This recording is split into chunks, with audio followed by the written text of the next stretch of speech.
Let's do this thing. Let's rock and roll. Let's get some aliens here going, because we know Tim's got aliens. Oh, I shouldn't have said that right just yet. Hey, everybody on YouTube. What is going on? As we got Science Bob, we got Dr. Tim here for Science Bob and Friends, and we are going to rock and roll all night long here as we skip the woo, get into the who, what, where, when, why, and how. And we're going to have a great show tonight. I think you guys are going to be very pleasantly surprised. And before we bring in our two great scientists that we have here, let's say hello to everyone watching on our YouTube channel. Taking home the gold medal tonight, we have race fan Brett Lewis is here, everyone, taking home the silver, which means we could officially start the show. We got Eric Files in the bronze medal position. The gorgeous and talented Emily Bigelow, otherwise known as Alaska's greatest athlete. She is flexing, as we mention that each and every night. Ninja, good to see you. Hey, Nomad and Cloudy, thanks for joining us. Really do appreciate it. Music Maker, good to have you back. James Smith and gorgeous Renee, thanks for joining us. The Ronald Penton is here, everyone. The Ronald Penton. Typical Watch, good to see you. Ash Dobbs is here, everyone. Ash will be signing autographs after the show. Just line up to the left of the studio if you don't mind. We would appreciate that. All right, Rocket9, welcome to our chat room for the first time. Thank you for... Holy shit. Tim, are you serious? I am, sir. No, different Tim. Oh, darn. Hey, Bob, Tim just gave me $100 super chat. Tim who? Tim in the chat room. Holy cow. Okay. Whoa, Okay, that caught me off guard. Let me get That's my... $33 each, right? Yeah. Yeah, no kidding. The way I look at it. I get the $34. Holy cow, dude. Thank you so much. That was very unexpected. Very unexpected. I'm speechless right now. Wow.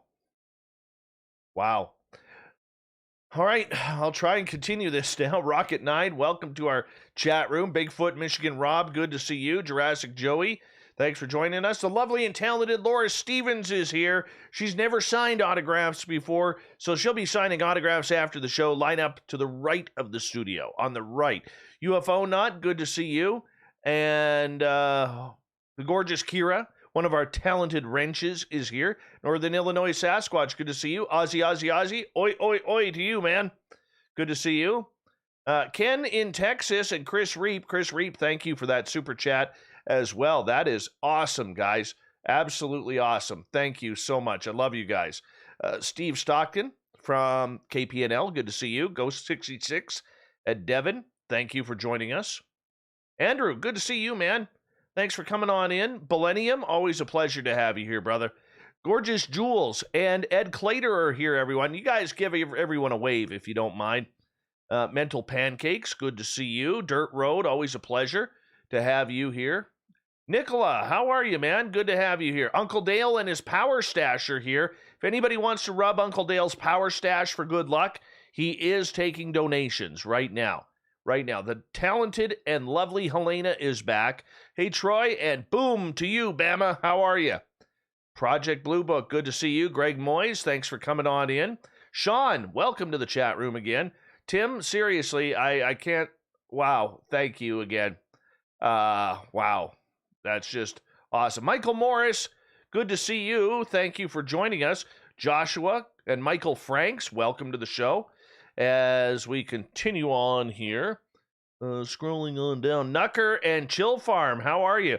Robin Roll, right there, my friend. Robin Roll, I hope you're feeling better, buddy. The gorgeous and talented Jenster is here. And Dry Toast, let's butter you up a little bit with some good stuff tonight. The gorgeous Kim Jellin is here.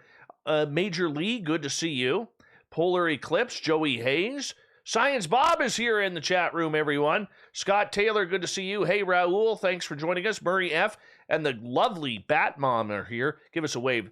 Oh, Gorgeous Larry is back, everyone. Gorgeous Larry. He's signing autographs after the show as well. Line up down the center. George Hernandez, good to see you. Excuse me. Taiwaz, thanks for joining us. And I believe I said hi, Nucker, to you. And I think we're caught up right now. Science Bob is here.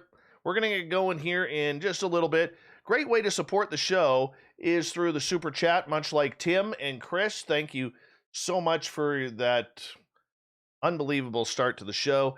And the gorgeous and talented Nicole Sackage is here. Yes, she is gorgeous, she is talented, and she is all UFO, baby. All UFO. Hey, Brian, good to have you here. Wizard Gren, good to have you back. Thank you. And, yeah, we got about 23 seconds. If you're new here, don't forget to hit that subscribe button. Hi, Irish Lincoln. How are you? Hit that thumbs up. Give us a like. We're going to start rocking and rolling here in just a couple of seconds, everyone. So sit back, relax, enjoy, kick your feet up, because there's no woo, but we got some seriously brainy people here. Here we go.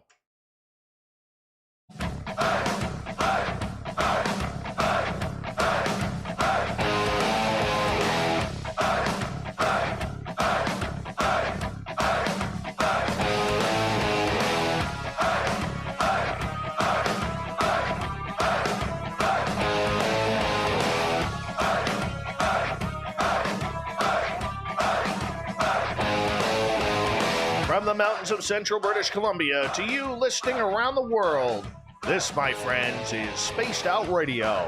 I am your host, Dave Scott, sitting in the captain's chair of SOR headquarters.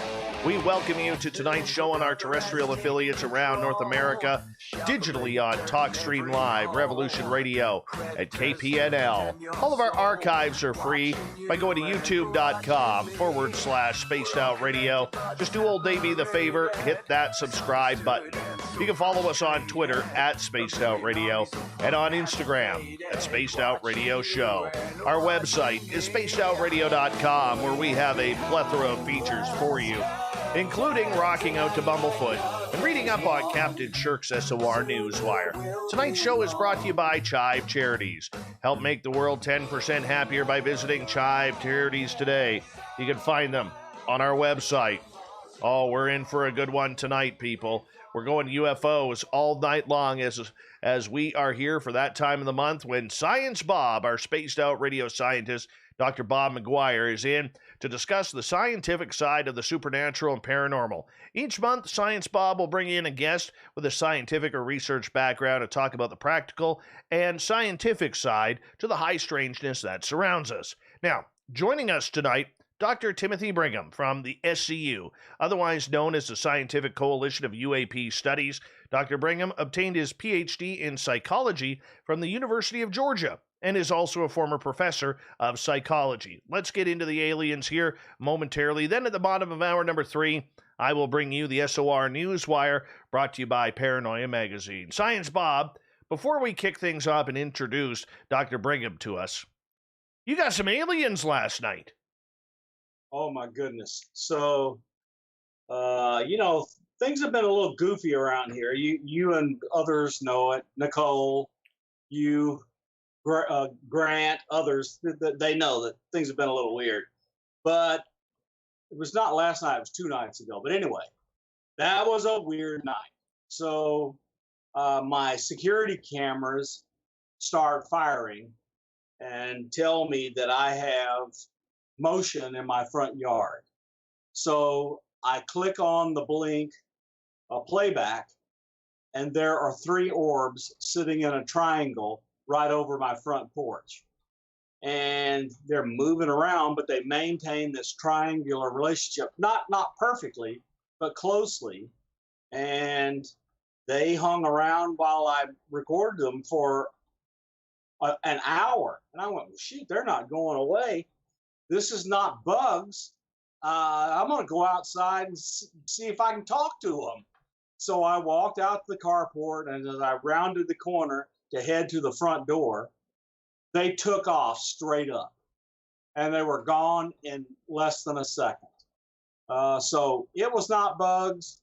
These were orbs that hung in this triangular formation, and this took off. So look, I tell everybody that asks me, I came into this as a hard scientist, wanting to gather data to fill my deep pit of curiosity in meeting Chris Bledsoe and seeing what the heck over, because people I knew kept going to see him and left impressed. And I went, I just got to see this. And I only lived 3.5 hours from this guy. That was when I was still on the faculty at Virginia Tech. And ever since then, I have an increasing set of interesting experiences, and culminating with, we are here in your front yard, dude. So that was a night. When you saw those, how did you notice them? The blink camera gave me a blink, and my security system on my phone and on my Alexa and my Google, everything went off in the house and said, you've got something moving in the front yard. So I looked at the camera, and there they were. No kidding. Yep. So yeah, the video is pretty astounding. So if we were to see that video, what would we see? 3 orbs moving around in a triangular formation right in front of my front door. What do you think they wanted? They wanted some Science Bob time or what? I kept having this feeling, these kind of feelings of alert, be alert, and then I kept having this thought, which I think was being transmitted by some method that was unbidden by me, that said, kept saying, sounded like me talking to myself, be prepared.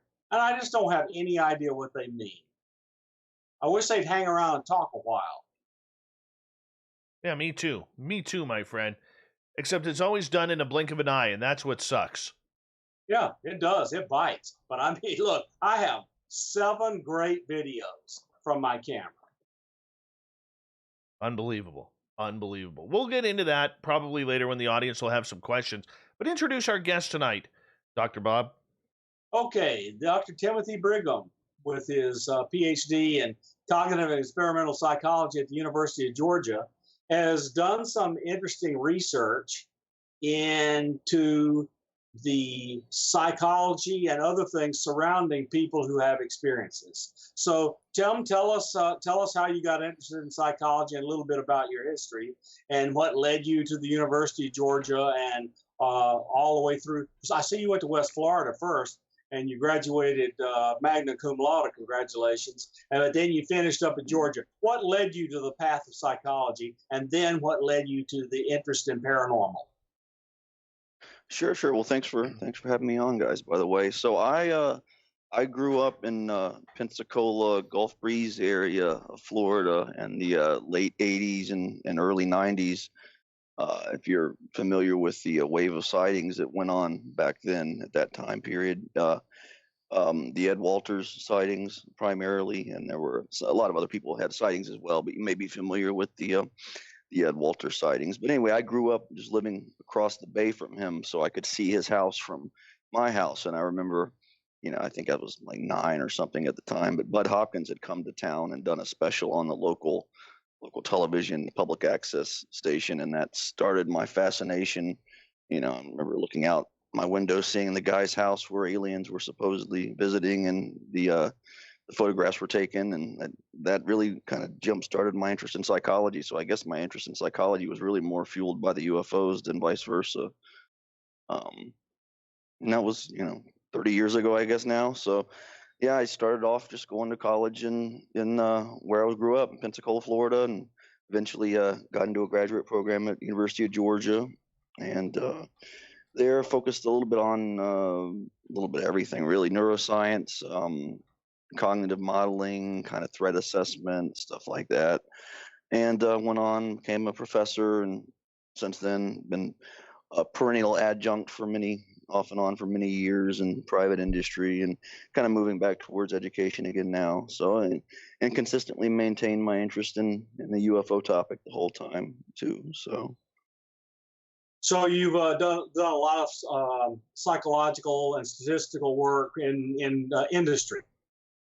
Right. Last work I did was big pharma kind of stuff. Mainly I'd like to get back into the kind of professor role, since I'm kind of where my heart is, going back to teaching. But it's sorry, I blanked on your question there. No, that's okay. So are you currently attached to the Georgia Perimeter College? Or is that I'm not. Now I'm actually on the other side of the country. I'm in Arizona. okay? So, yeah, I was working, like I say, for big pharma, and now I'm trying to transition back into teaching at the colleges here. Of course, enrollment numbers have yet to pick back up. So, Yeah, exactly. I want to tell you that. So, look, I'm 67. I was kind of nearing. I could see the end of my career in sight, but when every single student left campus, I went, I don't know if this is going to be back to normal even in a year. And so I said, I just announced to everybody that I was retiring on May 8th, 2020, and I would become an adjunct. And I was not going to deal with managing 100 people and a bunch of students, none of whom were there. And I just retired. Now, I was with the Hume Center, and that's the largest research center at Virginia Tech. It's still growing rapidly. So and my timing for leaving was fantastic because it's exploding. It's really doing great. And I would have been miserable because I'd have had zero time doing research and would have been 100% managerial. So I understand your desire to do education and research. And when that was no longer going to be that for me, even a little bit, I decided to end it. So as a full professor where you have a research team, all you're doing is management, while you get to watch the students and the junior faculty have all the fun. So I decided I would stop and go back to doing other things, and that includes working on the science in and around UAPs, and then I'm in SCU with you. So it's really good. So tell me, you did some interesting research into the psychological impact of kind of the strange. So you've done some of that work. Tell us about that to the extent you want to. Sure. So by and large, what I've kind of, I've looked at the work that's been done in social sciences and then things like that related to UFOs specifically and kind of the strange more generally. People will often experience changes related to, I guess you could say, personality, for lack of a better term, and after undergoing an experience. Typically, there are things that are described as being more environmentally conscious, being how would you describe it? Almost more of a Zen-like philosophy or a Buddhistic philosophy, right? So these kinds of changes are not in every person that has something weird happen to them, but you do see it surprisingly often, right? So it becomes, and this doesn't necessarily even depend on how dramatic the encounter is. Sometimes you see people that have what we might think of as a non-dramatic encounter, but they have a dramatic reaction, right? And they come to realize things about themselves and their place in the universe and things like that. So that's my interest kind of specifically on these, if you want to use a kind of an old school term, psychic factors, right? And we say psychic meaning mental, not ESP. So let me ask you a specific question. You and I both are from the South, and we understand how deeply religious large portions of the South are. And I have personally witnessed, but I'm just going to give you an anecdote. And I suspect that you've looked into this, given you've got some personality correlates you've studied. I've seen people who were deeply religious and very authoritarian just have their world turned upside down. And they had to go from having one view and absolute certainty to all of a sudden having a life filled with ambiguity, especially right. And that's the key thing right there. I think you hit on it, the ambiguity issue. That there's even the construct of ambiguity tolerance, as we call it. Some people are more able to deal with not knowing a concrete answer, right? And some people just can't stand that. And that ties in exactly to kind of what you're talking about.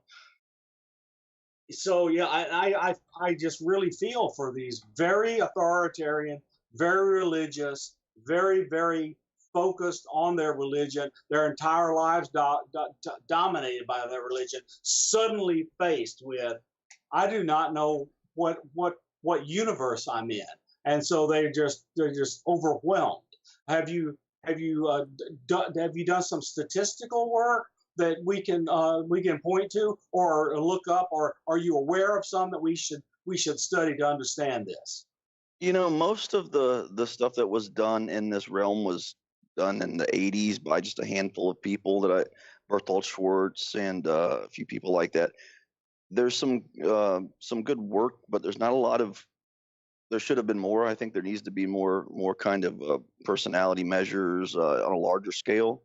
That's one of the things that I'd like to see SCU eventually try to do, along with witness interviews and witness inventories. Maybe include questions about how did this impact you, right? What were the effects on you as a person related to this event, not necessarily what the object itself was, right? That would, I think, be the way to go. I don't think that hasn't been done yet, to my knowledge. I mean, I think there have been some small studies of 15 or 20 people, things like that, but I'd like to see it on a larger scale. So, Okay, Right. so you and I both are fully aware of how academics and research works. Where do we go for funding? well, it now with the recent news and interest on the UFO UAP topic, I think maybe there could be something there that might develop. It's difficult because, and this is something that I saw Mick West, who's a known skeptic, discussing earlier. With UFOs, sometimes and in his perspective, always, I guess, you may not be dealing with what you think you're dealing with. It's kind of looking at error. You have no idea what these things could be until you start investigating. The idea that you know at the outset all of the possibilities. It's my view of Mick. Or can you hear me? yeah, go ahead. Okay, I'm sorry. I thought my internet froze. Okay, so my view of Mick, and I've had some pretty tough interchanges with him, is he's either trying to produce disinformation, or he is one of these people that cannot be ambiguity tolerant. He's had experiences and he is fighting like hell to disprove the reality of them.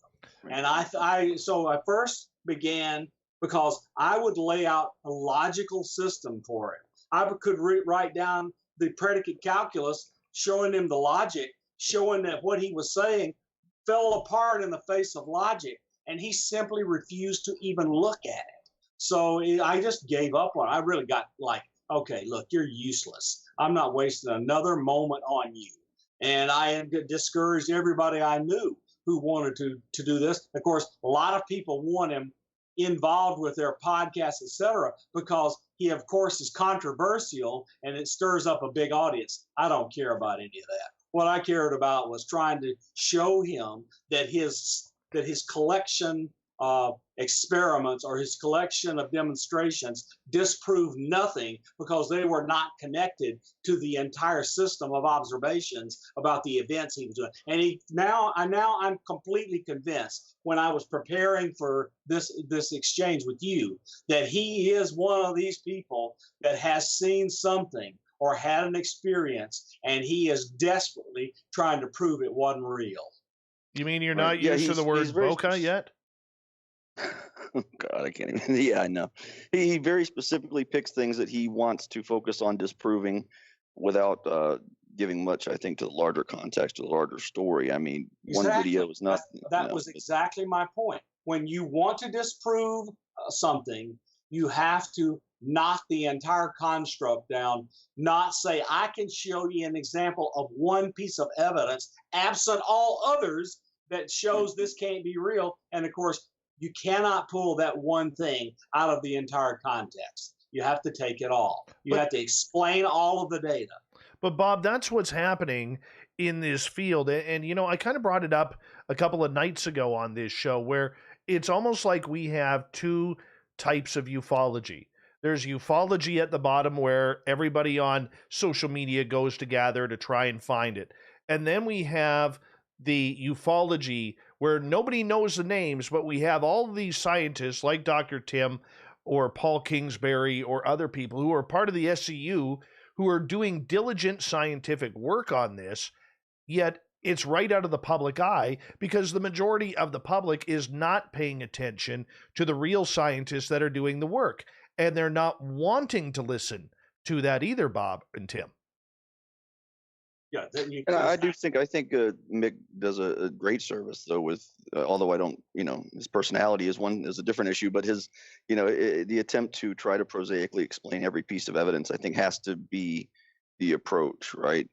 If there's evidence that can sustain scrutiny and evidence that's, in order to believe that we're being visited, we need the evidence that's dramatic enough that it can stand up to guys like Mick, right? Okay, so here I start from the other end of the spectrum, and here let me give you the context in which I live and approach this. So the evidence that we are seeing is taken by military people, and it's gone through this massive trial by committee throughout the government, every part of the IC, all departments in DOD involved, et cetera, political people on the intelligence communities and the armed services committees. And only after all of those people have passed a wand over it, they say, here's something weird, and we don't know what it is.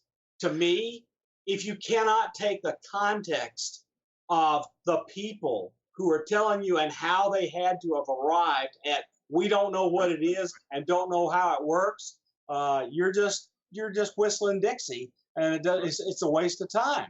These people, look, 70-something years, they lied, said none of this was real, and you are all a bunch of kooks. And now they're going to turn through a door and lie about the thing being real? No, it just makes no sense.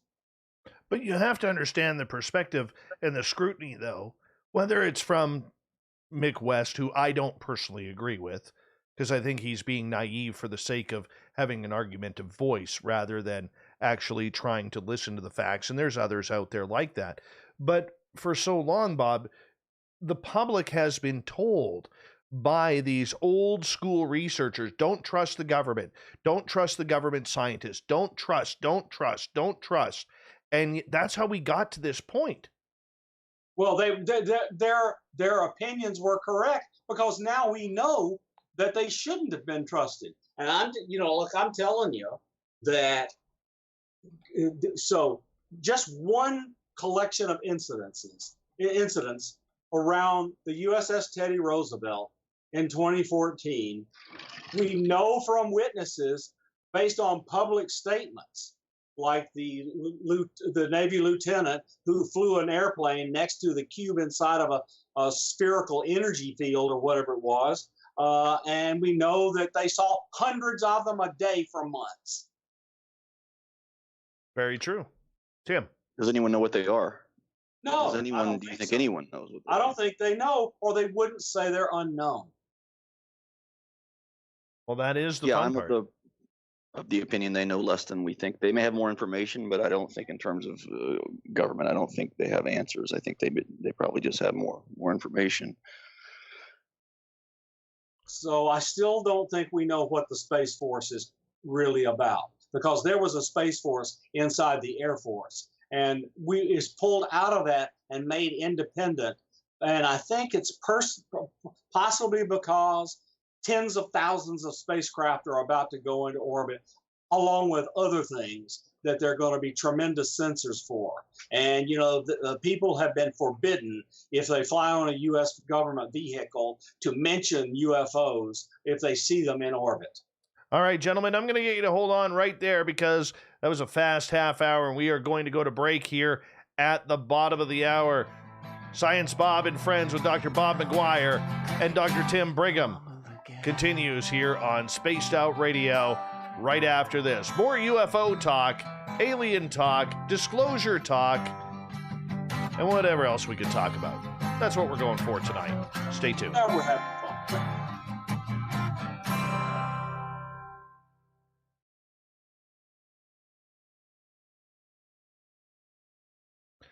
Well, I caused myself a long night right off the bat here. Why? Because I thought I hit start on Spreaker right after I hit the start on YouTube, and I didn't. And so your first, like the first like 6 minutes of the show is gone. So that you can yank the audio out of it. No. I got it. So I got to go. Now what I have to do is after the show tonight, I got to edit up this piece, and then I have to wait till I'm done YouTube, download YouTube, change it to an MP4 format, and then steal the audio that way for 6 minutes. That's what I said. You get the audio from this, but it's going to be a long night. That's right. Do you have to download your own audio to go back to edit it? Yeah. You have to download it from YouTube to. Oh, better you than me. Let's let's be kind today. He is technically challenged. Not as technically. I'm starting to learn how to edit video now. Oh my God! Yeah, I'm starting. Look, I'm willing to give you a login on my supercomputer where I've got like $100,000 of software.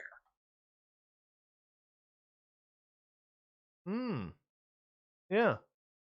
Yeah, but then I'll just ruin it, Bob. I'm not going to lie. I'll probably break it.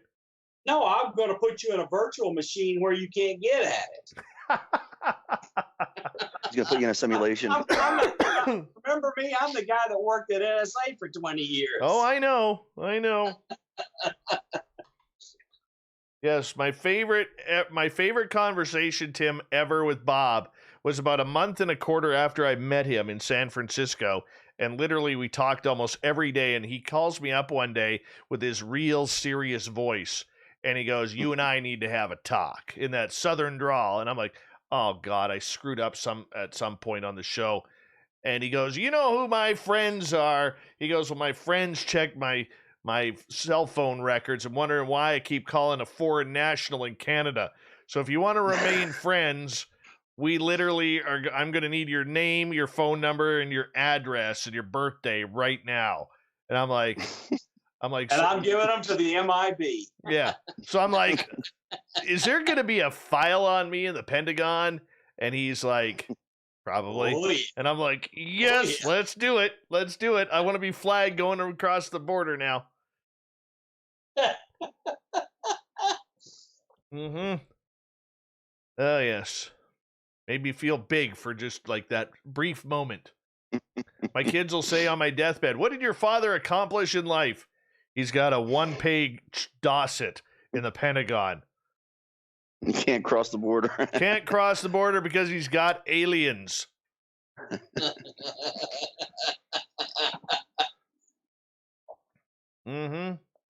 Bob, I got a couple of questions for Tim when we come back, if you don't mind. No, we just had fun the first half hour. Let's do some talking. Me too.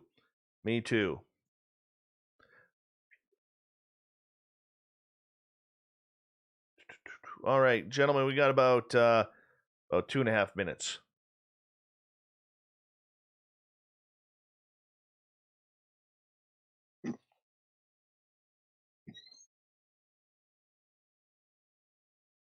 That's good stuff tonight. Good stuff. Oh, wait till we get there.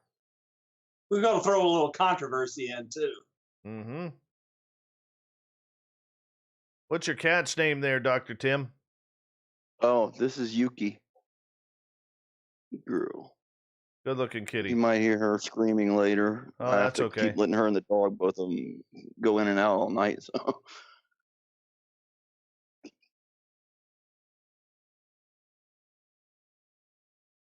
So how was the relocation to Arizona? Okay?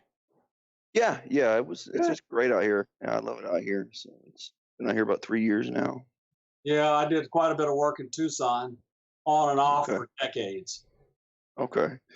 Yeah, the Southeast, man. I can't see going back there except to visit. Just the weather and everything out here so much better. Yeah. Except for the 3 months of the summer, you can't go outside, or do anything. But the heat's so terrible. But we have 2 seasons here, Tim. We have winter and we have mosquito season. Oh wow! I still have snow. Where are you at exactly? I'm about halfway up British Columbia. Okay. Yeah. Okay, guys, hold on for a few seconds here. I want to say a big thank you in the super chat tonight from Cherry Pepsi Mike, Gorgeous Nicole, Double Tim, and Chris Reap. Really appreciate the love and support you guys have for this show, and it's a great way to support what we do on a nightly basis. If you're new here, do us a favor, hit that thumbs up, hit that thumbs down, or hit it sideways. Here we go.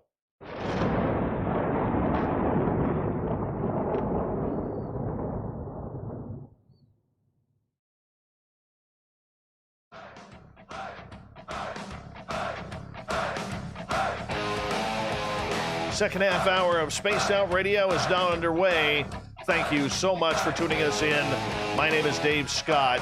Really appreciate everything your listening ears. Want to remind you that if you missed portions of this show or others, check out our free archives by going to youtube.com/Spaced Out Radio. Do me the favor, hit that subscribe button. Our website, spacedoutradio.com, where we have a plethora of features for you, including rocking out to Bumblefoot and reading up on Captain Shirk's SOR Newswire. Follow us on Twitter at Spaced Out Radio and on Instagram at Spaced Out Radio Show. Science Bob and Friends continues with scientist Dr. Bob McGwier, and tonight we are joined by special guest Dr. Timothy Brigham. There we go. I had my pen over your last name, Tim. I apologize. Couldn't see it. For some reason, when I throw my pen on my notepad where my notes are, it always goes on the person's name. Don't know why. Anyways, Tim, I want to ask you a couple of questions here. Being a psychologist, why do you believe, or why do you take seriously the UFO and ET phenomena, considering that so many of your colleagues in psychology look at people who have any sort of ET contact or paranormal phenomena as being people who are suffering some sort of psychosis, maybe, split personality disorders, things like that. Right. Yeah, the with, as we'd say in psychopathology, right, mental illness, in other words, being associated with UFOs or sightings or anything like that is just a myth. There's never been any evidence at all for any connection between mental illness and reports of UFOs. If you can clearly go back and look at the literature, and there are interviews that Bertolt Schwartz did with people who ran large state level hospitals with thousands of patients, and not once did they ever have a patient who came in seeing flying saucers. It's never been connected to mental illness in that way. There are questions about personality that relate to, are some people more likely or more prone to report something than other people? That's a different question. But generally, you can look at it kind of at the perspective of or certain people more likely to report or see something in the first place. And again, my interest kind of from there typically is, what is the impact that has, on the person doing the reporting. So.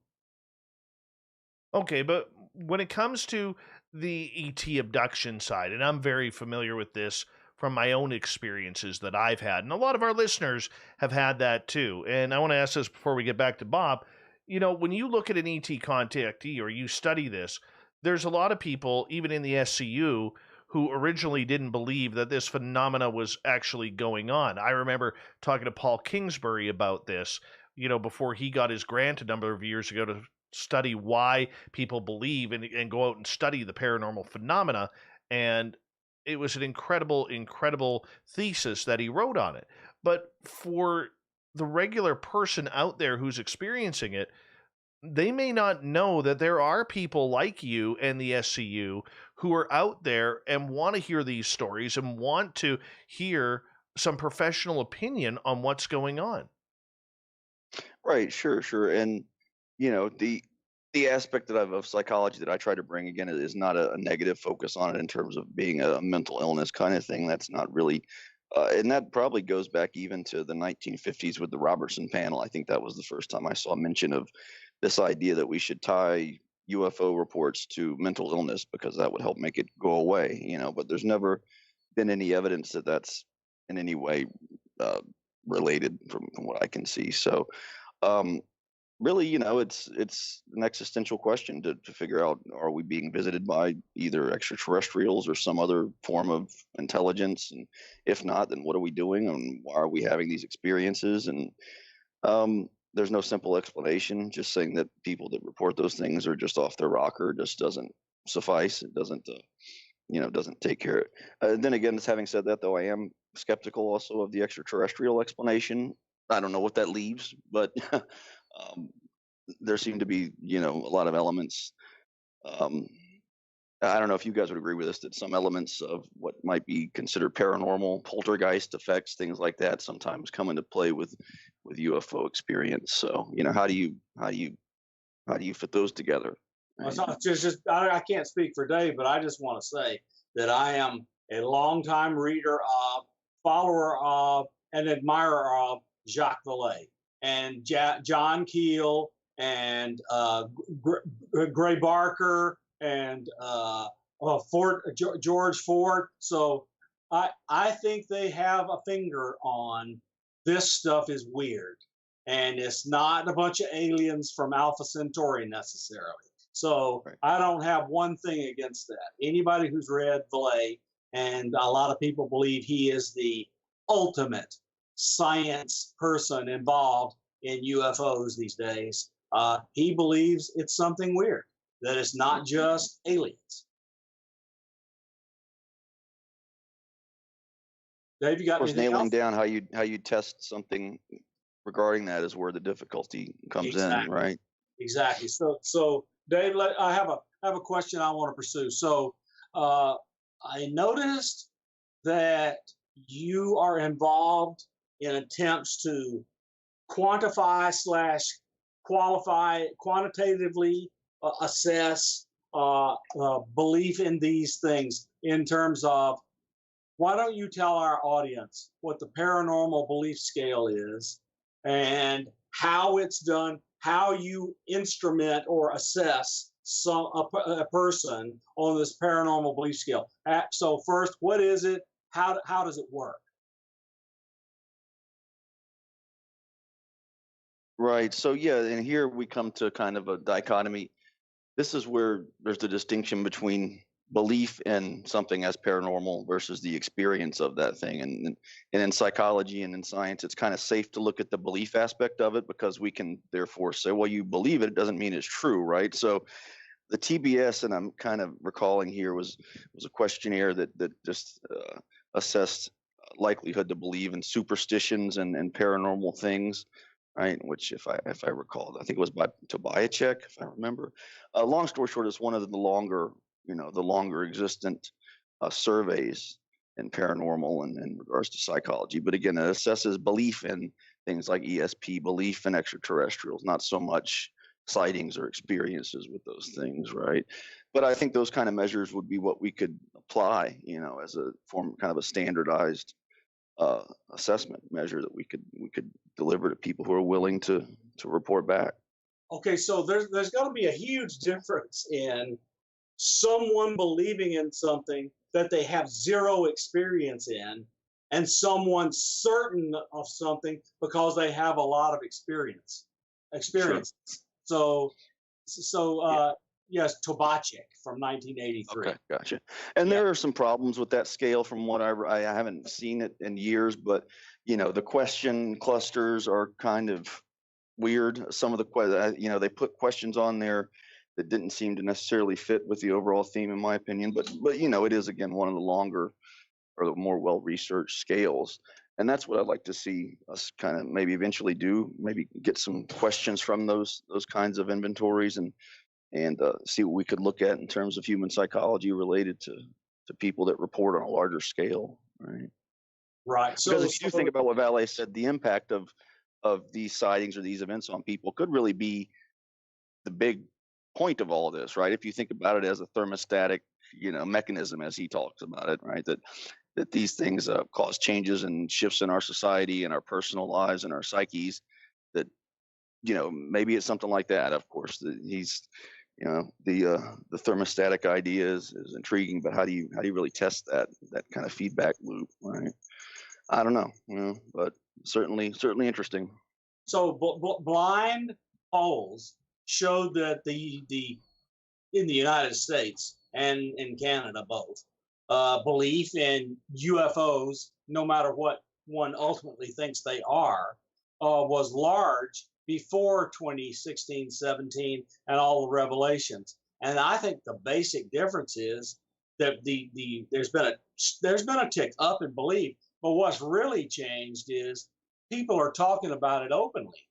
They're talking about it in social media, talking about it in church, talking about it on the nightly news. I mean, this is a major paradigm shift. Yeah, and it's heated up, and over the past, since the Navy stuff's come out, it certainly has picked back up. Business has picked back up, right? Which to me kind of is indicative. Maybe people in charge really don't know what's going on with this, and which is, going back to stuff with SCU. One of the things we did recently was request more data regarding some of these recent Navy incidents via by FOIA request, Freedom of Information request. To try to obtain any additional video from any of these incidents, any radar tracking, any electronics, anything that could help us figure out what these things are, so we don't have people like Mick, for example, saying, well, it's a glare, right?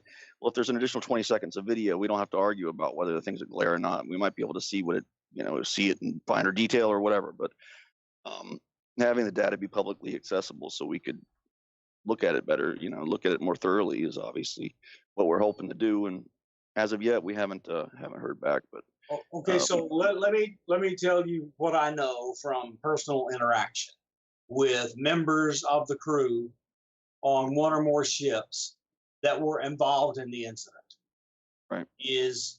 And I'm going to give you my interpretation of what they're telling me. Shortly after this collection of events, people came on board in Air Force uniforms and suits, and they clearly got on board with permission of the captain and the commander of the Nimitz carrier group, and they demanded all that evidence and took it away, and no one's seen it. Some of them had a look at it, and they can tell you about it, but they can't show you any of it because it's gone. It was erased off the hard drives on board those ships. Yeah, I've heard that they came and picked up those, what are the data bricks they're called, or whatever. Yep. And made sure that what was left behind was erased. So people tried to make copies and so forth so that they could preserve some of it, and that stuff is gone. So I was thorough. So let me give you my interpretation. Just because of other things, including recent incidents. I think the Navy has an idea how to poke the dragon to see if it'll bite. And they've been testing it for 15 or 20 years. And given the kid incident in 2019 and other things, I think that we are now seeing evidence that they know how to stir it up. And they're trying to figure out what it is and how it works by having them show up so they can do all sorts of observations on them.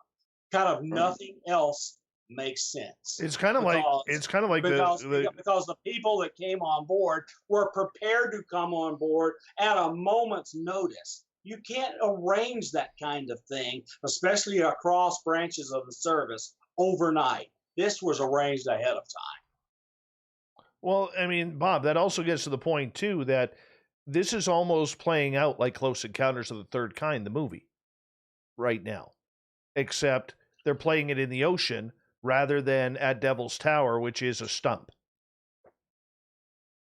Yeah. So if you had to speculate about how they might try to poke the dragon, what would you guess that they might do?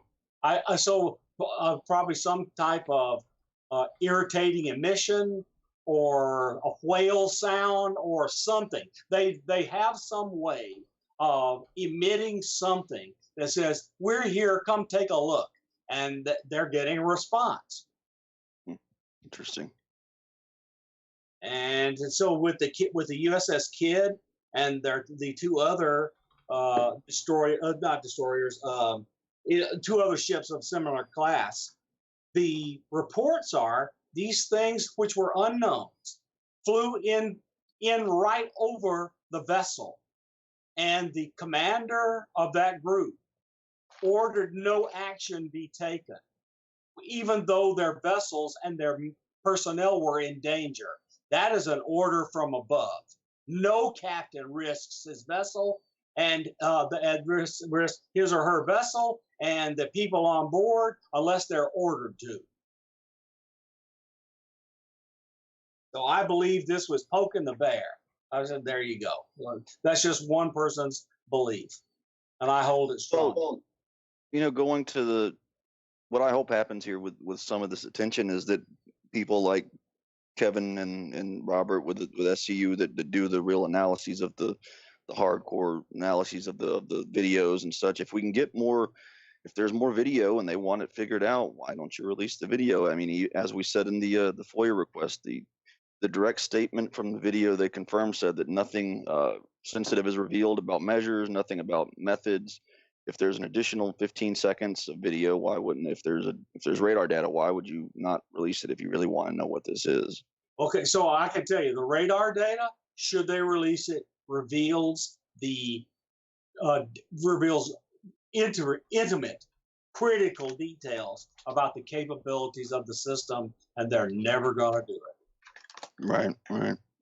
They're not going to do anything that tells our adversaries how well our stuff works. Yeah, I got you. Yeah, the problem I think you have though is you have these small groups, and George Knapp even recently said that he heard it was one person working on this DNI report. You have small groups of people, whether they be a handful or you don't address all the possibilities. It's impossible for one person or three people to completely investigate a sighting and eliminate every possible. I think what I'm getting at is having the stuff be out there for the public, open source, whatever you want to call it, right?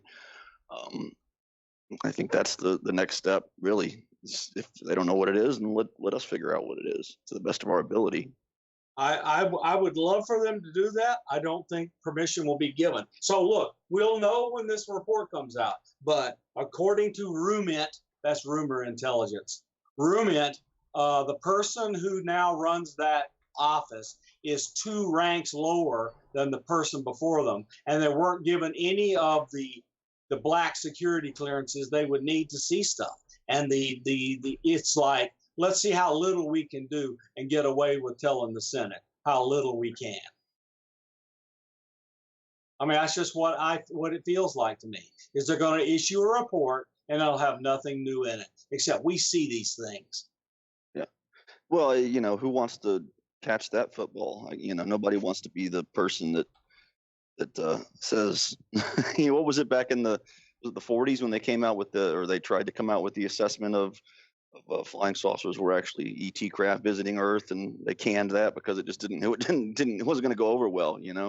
Nobody in the military wants to be the guy that it's not part of your job description. You're not likely to, if you're not ordered directly to go investigate what these things are, you're not doing it just as a hobby. If that makes sense, what I'm getting at there. The chief of the Air Force said, I reject this interpretation, and sent it back down and told them to have all the reports destroyed. Of course, a bunch of people hid copies of that report in their desks and later produced them.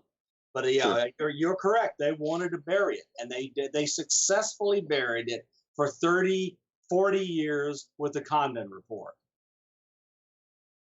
which the assessment written in the front completely contradicted all of the work of the scientists that were internal, because people don't read.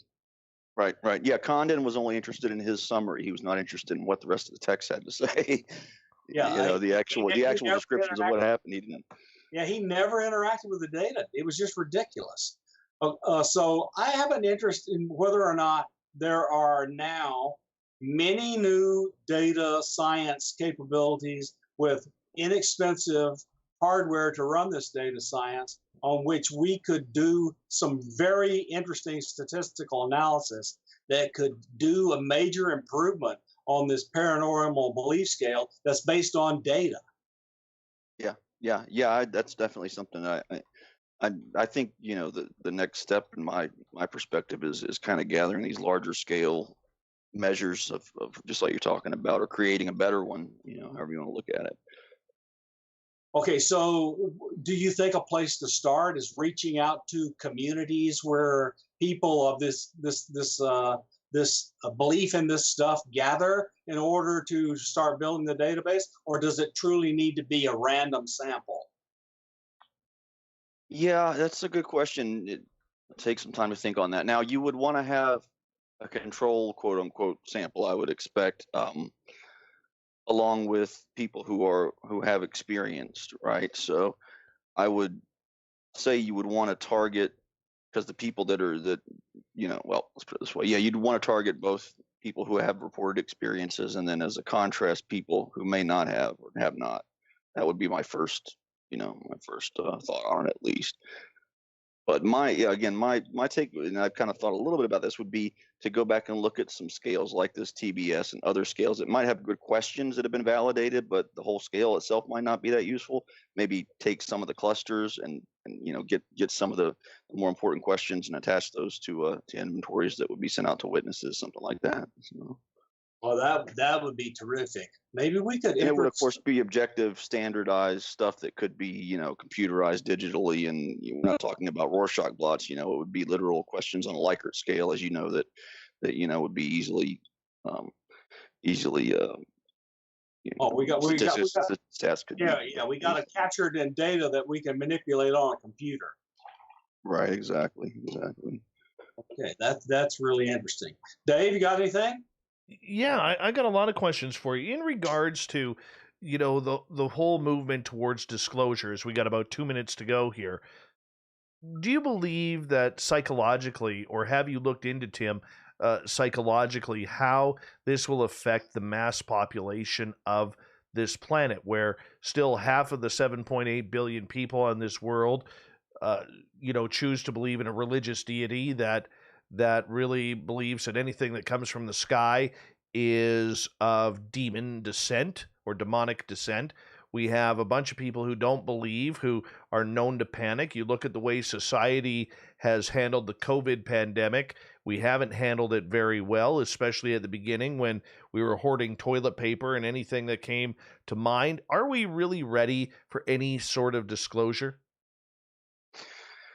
I don't know. I mean, if you could look at it as people like to say, an indoctrination process of 70 years of either on the part of someone in the human world or whatever the other is, right? But I don't know. People have often said that maybe it's an indoctrination, so that slowly over time we could kind of make these adjustments as a society. I don't know. We'll never really know, right? I mean, people have speculated. More philosophers have speculated, I think, really, because it's not something you can really gather data about unless you kind of compare it, as some folks like to do, to human interactions, right? People from one culture being demolished by an invading culture and things like that. So, long story short, I don't know how you'd even ever answer that until it happened. Really, I don't think it would destroy our world like some people might have wanted to think in the 40s or 50s. I don't really think that we'd have chaos in the streets or anything like that. But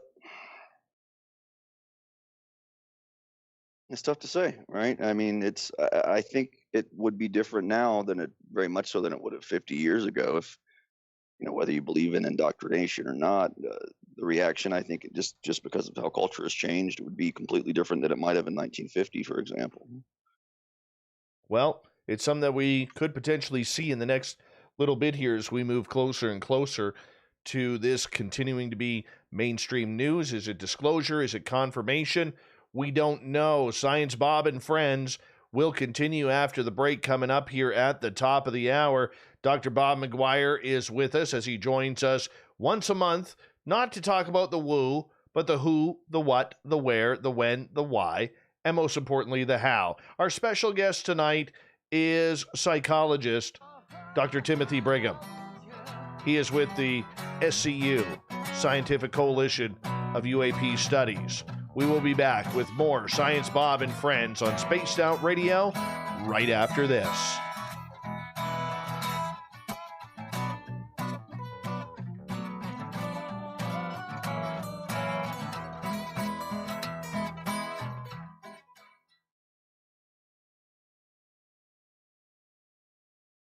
All right, boys, we're clear. Yeah, I was going to mention, you know, Jeremy McGowan.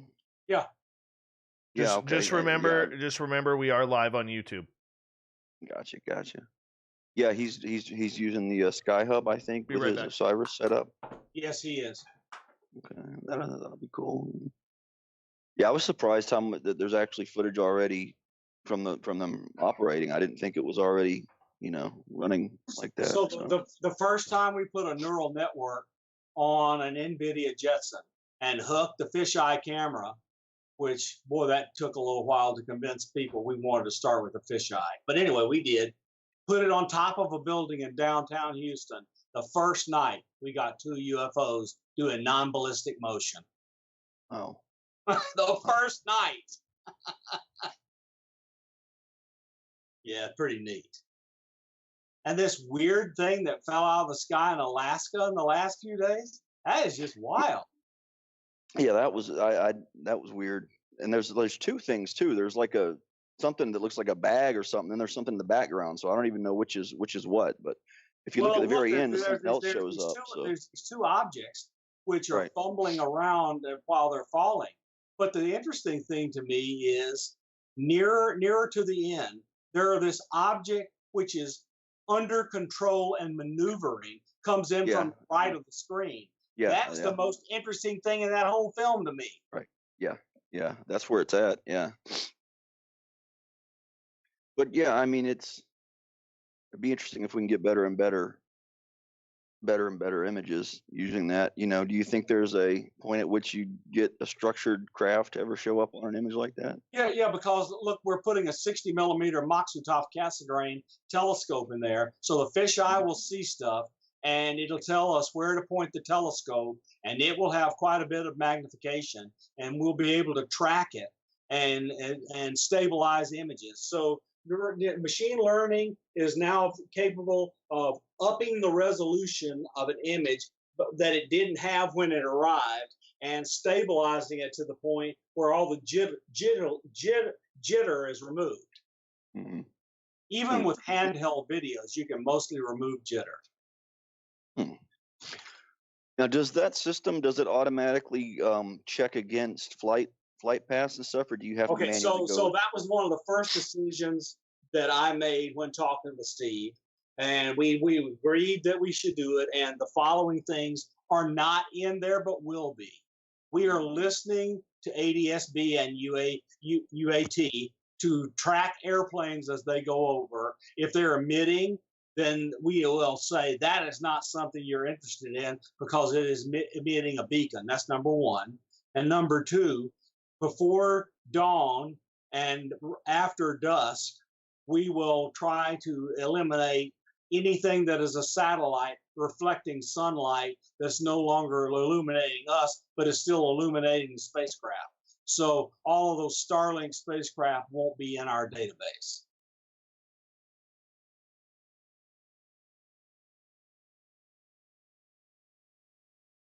I'll be right back. Okay. I'll ask you when you get back. Yep.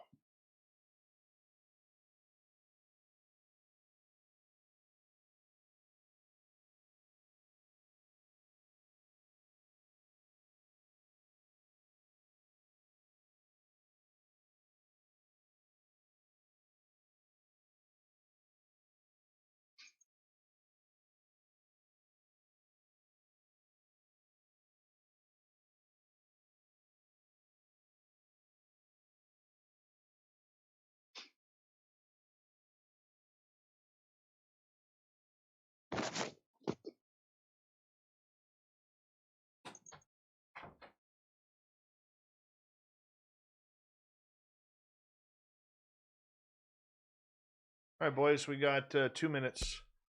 2 minutes. Hey, Virgil.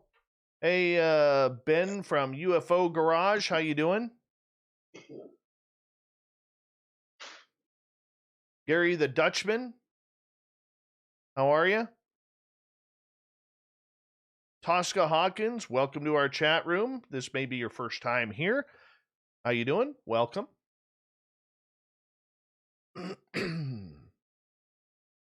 Where'd Science Bob go?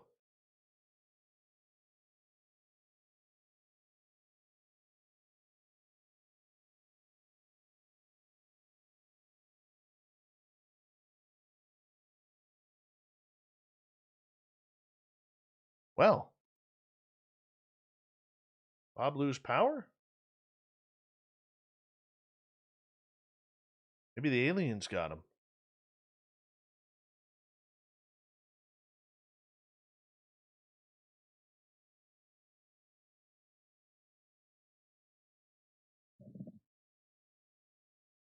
Did Science Bob say he'd had to leave there for a quick second? He said he'd be right back a minute ago, but I didn't know if he was signing off or what he was doing. I don't know. He seemed to sign off there for a second. Oh, there he is. Where'd you go, Science Bob? My computer restarted because it wanted to do an update, and Oh, I nice. had not disabled it doing the automatic update. Oh. Always the worst timing, right? Oh, we used to get that quite a bit. Oh, hey, Clam. Okay, guys, we have 20 seconds. Big thank you to Cherry Pepsi Mike, to Nicole, to Tim, to Chris for the awesome super chats tonight. We really do appreciate it. Great way to support this show is hit that thumbs up, and let's do this thing right now. Hey, shall we? Let's.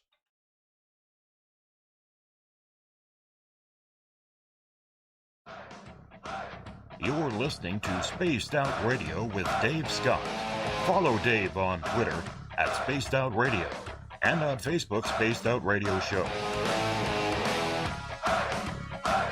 Second hour of Spaced Out Radio is now underway. My name is Dave Scott. Thank you so much for taking the time to join us tonight. We really do appreciate earning your listening ears. We want to say hello to everyone listening in on our terrestrial affiliates around North America, digitally on TalkStream Live, Revolution Radio, and KPNL. All of our archives are free for you by going to youtube.com/Spaced Out Radio. Just do old Davey the favor, hit that subscribe button. The Desert Clam has set the password for tonight in the SOR Space Travelers Club. Macanuel. Macanuel is your password. Use it wisely, space travelers, as the Clam sets the password each and every night right here on Spaced Out Radio. Our website is spacedoutradio.com, where we have a plethora of features for you, including rocking out to Bumblefoot and reading up on Captain Shirk's SOR Newswire. Follow us on Twitter at Spaced Out Radio and on Instagram at Spaced Out Radio Show. We introduce Science Bob McGwier, formerly of Virginia Tech University, and our special guest tonight, Dr. Tim Brigham, for Science Bob and Friends, where we are getting into the who, what, where, when, why, and how of everything supernatural that's going on. Science Bob, thanks for joining us, and Tim, thank you for having the time to spend with us as well. Hey guys, thanks again for having me on. I wanted to ask, we got off the topic there, but we were talking about Skyhub a minute ago. I was just wondering, how many Skyhubs do you guys have out there working right now? It's gotta be over 100. Oh wow! Now, of course, there are not that many people out there with fully assembled systems, and that's because we've just now put up for purchase on the Skyhub website a new Skyhub store. For you to purchase the 3D printed box that all your toys will go in. So if people want to get in on the action, they should go to the Skyhub Discord chat room and join the enclosure group so that you can be told how to go and decide whether or not you want to purchase one of these 3D printed boxes. And it really is will make life easy because it's a specifically prepared enclosure that will help provide environmental protection, keep out the weather, allow you to do cooling, mounts for the computers and other things so that you won't destroy stuff moving it around. And to me, the nicest thing about it, the way this thing mounts is it'll make it mobile. So for example, I'm going to be carrying mine out when I go visit Melinda Leslie, and we're going to have Skyhub watch Melinda Leslie call things down and see if I can't get some interesting video. Now, relatedly, that makes me think, have you thought about trying to have anything emit, since we were talking about poking the dragon? What could you send out? Okay, so that's a very good question, but it has a really easy answer, and it is mostly illegal. Because in order to transmit almost any place interesting, except Wi-Fi, which is a noise zoo, you have to have a license to operate given you by the Federal Communications Commission, and any emissions which are not in these kind of these trash bans for things like Wi-Fi is going to get you a big fine and your stuff taken away from you. Gotcha. That's the reason for passive radar. So passive radar, you don't need a license to emit because you're using somebody else's large emitter. What you have to do is have to have a computer and a radio capable of doing interesting reception using multiple antennas and an amazing amount of computation. But with these new GPUs on these little computers, we can do an amazing amount of signal processing. No, it's interesting stuff. Dave? Yeah, Tim, I want to ask you, in regards to the SCU, for a lot of people who may not be familiar with the scientists who are involved with this and what it's all about, explain to us, what is it? Sure. We've never really had that explained So- on this show. Yeah, SCU is really, it's just a group of scientists and people, mostly scientists. There are other, people with journalism and so forth backgrounds, but mostly scientists who were interested in the topic. Evolved from MUFON years ago. I know some of the people that founded the SCU were higher up in MUFON, but they decided, when MUFON started promoting certain things they didn't agree with as being based in science, then they didn't want to be involved in that. So, I'm thinking here about secret space programs and things like that was, I think, one of the breaking points. But so anyway, SCU, it is meant to be a more scientific organization based purely on scientific scientific evidence, scientific discussion. We're trying to get a journal going with peer review. We've got a newsletter and things going. We've got publications.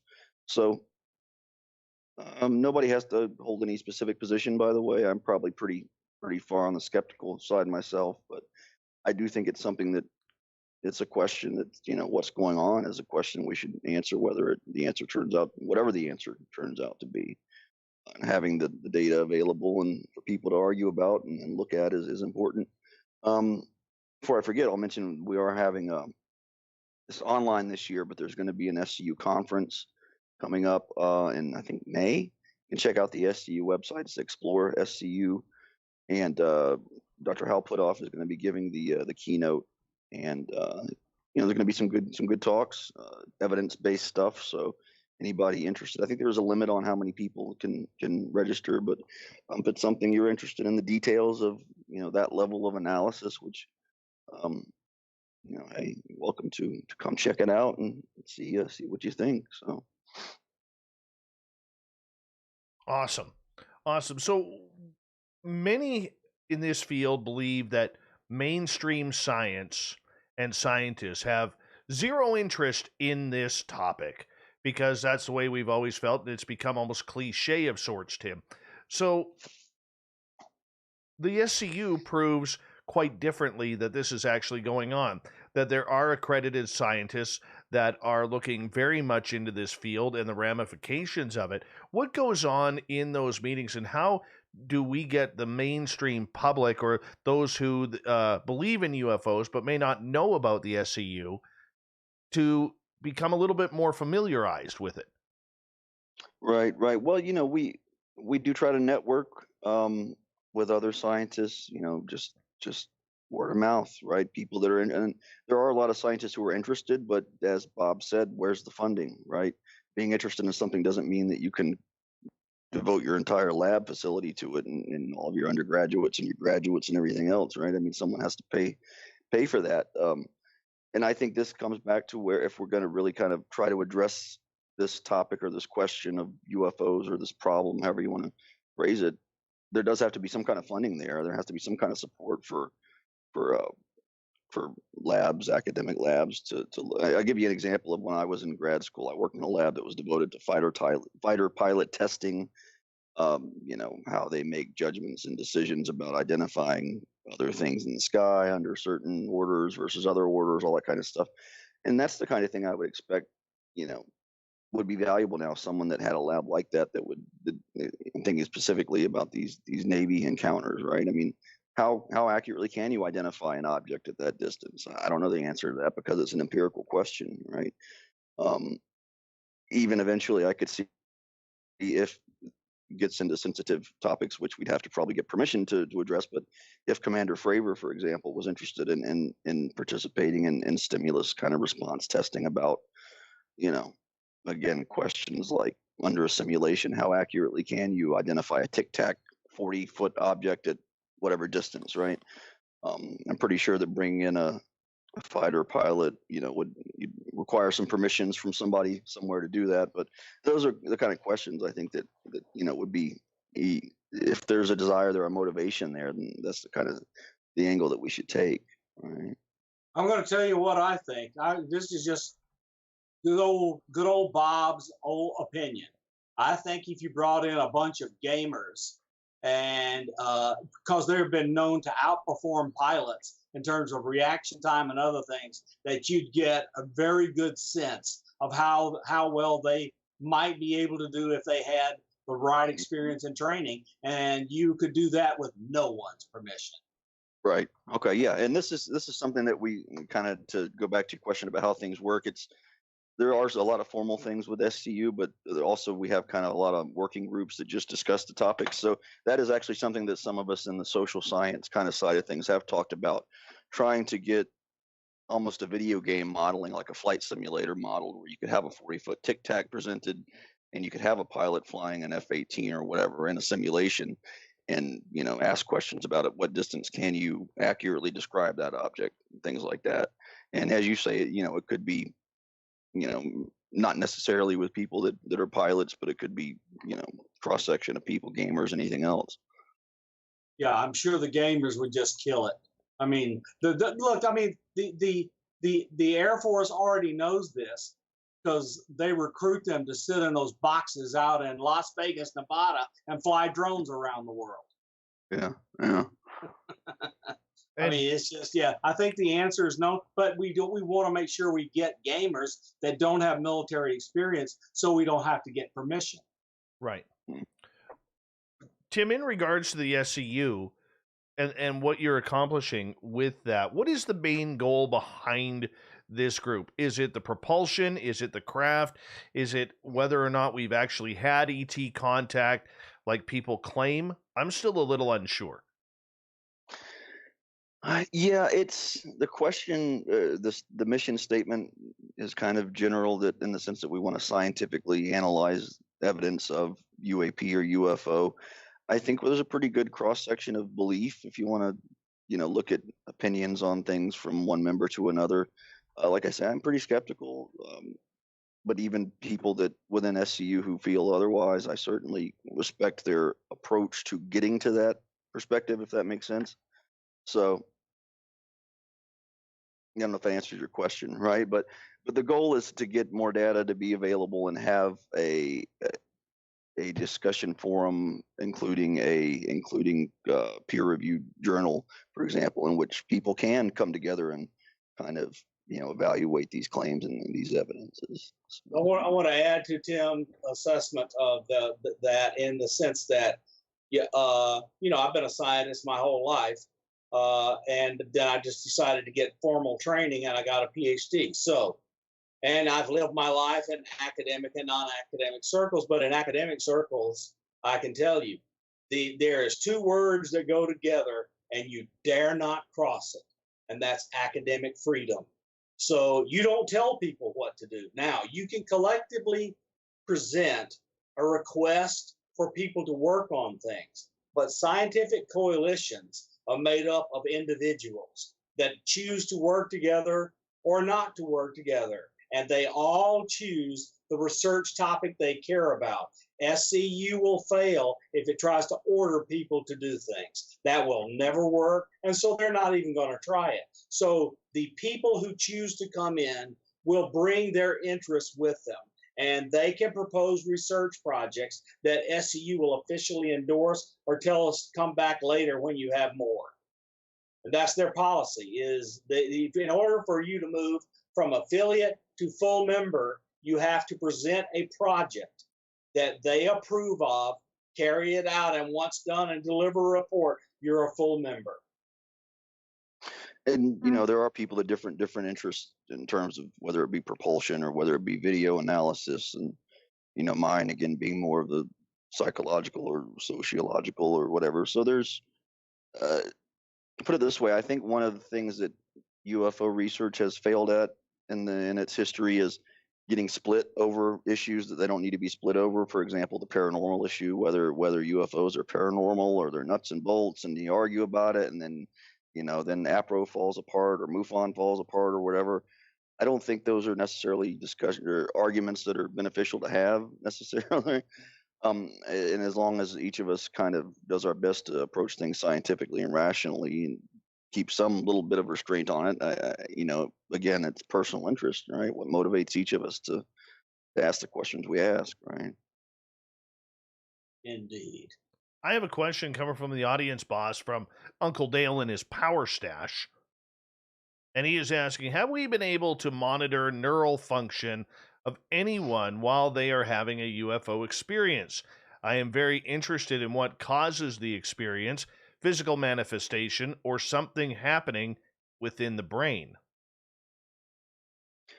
Well, I'll say the short answer to that is no, not in the sense that I think they're asking. We'd like to, of course, be able to do that. But you do have, going back to, the classic Pershing or God helmet, you're probably familiar with the helmet you put on your head and have hallucinations, not necessarily directly relevant to UFOs. But more recently, you have work done at, I think, Stanford, where they're looking at the neural connections of people who have had experiences, but not at the moment of the experience, if that makes sense. So I think it's actually Gary Nolan at Stanford. You've probably heard a little bit about this. I don't know any more than anyone else on that, but there seems to be some hyperconnectivity in certain brain regions in people that have had experiences. My understanding, at least from just what I can gather, is that he's had people like Travis Walton come in and get MRIs, people that you would know as experiencers. And there does seem to be some brain differences in terms of hyperconnectivity between these regions. What that means, I don't know. We'll see. But of course, it's a long stretch going from there to trying to get evidence of what's happening in the brain during the encounter, right? But and that kind of ties into the SkyHub thing I was going to mention. Would SkyHub be useful for people who have personal encounters like CE2s or CE3s or whatever you want to, right? Abductions, stuff like that. Would there be applicability? So I'm just going to tell you what experiencers tell me. And so I have not done this experiment, but I really want to do the experiment. And that is, if what I am told is true, the interaction between those who are having the experience and the entities bringing the experience to them is there's this telepathic connection. And if the experiencer knows of the observational instrumentalities, the entities can defeat them or just not participate. So to the extent the person would have to not know. Exactly. So but then you have to go through this tremendous collection of permissions, right, so that you are allowed to spy on people all the time, just hoping and wait. And I just don't know many people that would agree to that. And I know, I just kind of curious, but I know MUFON did try to do something like that back but they never did anything with the data, which is unfortunate. I don't know if they just didn't know what to do with it or what, but. Well, I think we ought to ask Kathleen Martin whether or not they're ever going to do anything with that data. And to the extent that, say, a couple of smart people with, fancy degrees could analyze that data, they might let us. Right. Yeah, that's something that I've wondered about for ages. I'd definitely be interested if they were willing to do that. Yeah. These days, I don't even know who would have it, honestly. Oh, MUFON has this infinite storage bin from which nothing ever leaves. Right. Dave, what else you got? I think MUFON's in a little bit of trouble that way, and I have a couple of very good friends on the MUFON board of directors, and I don't know whether or not they can get things done to turn MUFON around to make it as prominent as it was.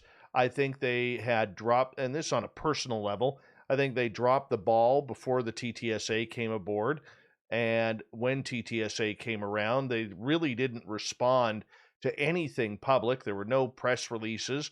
There were no reactions. I mean, people from MUFON on that board of directors should have been all over the media when these stories broke, and there was nothing to be heard out of them. And I found that kind of disgraceful, to be honest, for a group like that to be having those types of anonymity when they're supposed to be the biggest group in the world with this information. And who knows what's going to happen. I think that they're still in a lot of trouble trying to deal with the Jan Harzan situation. They don't know what to do there.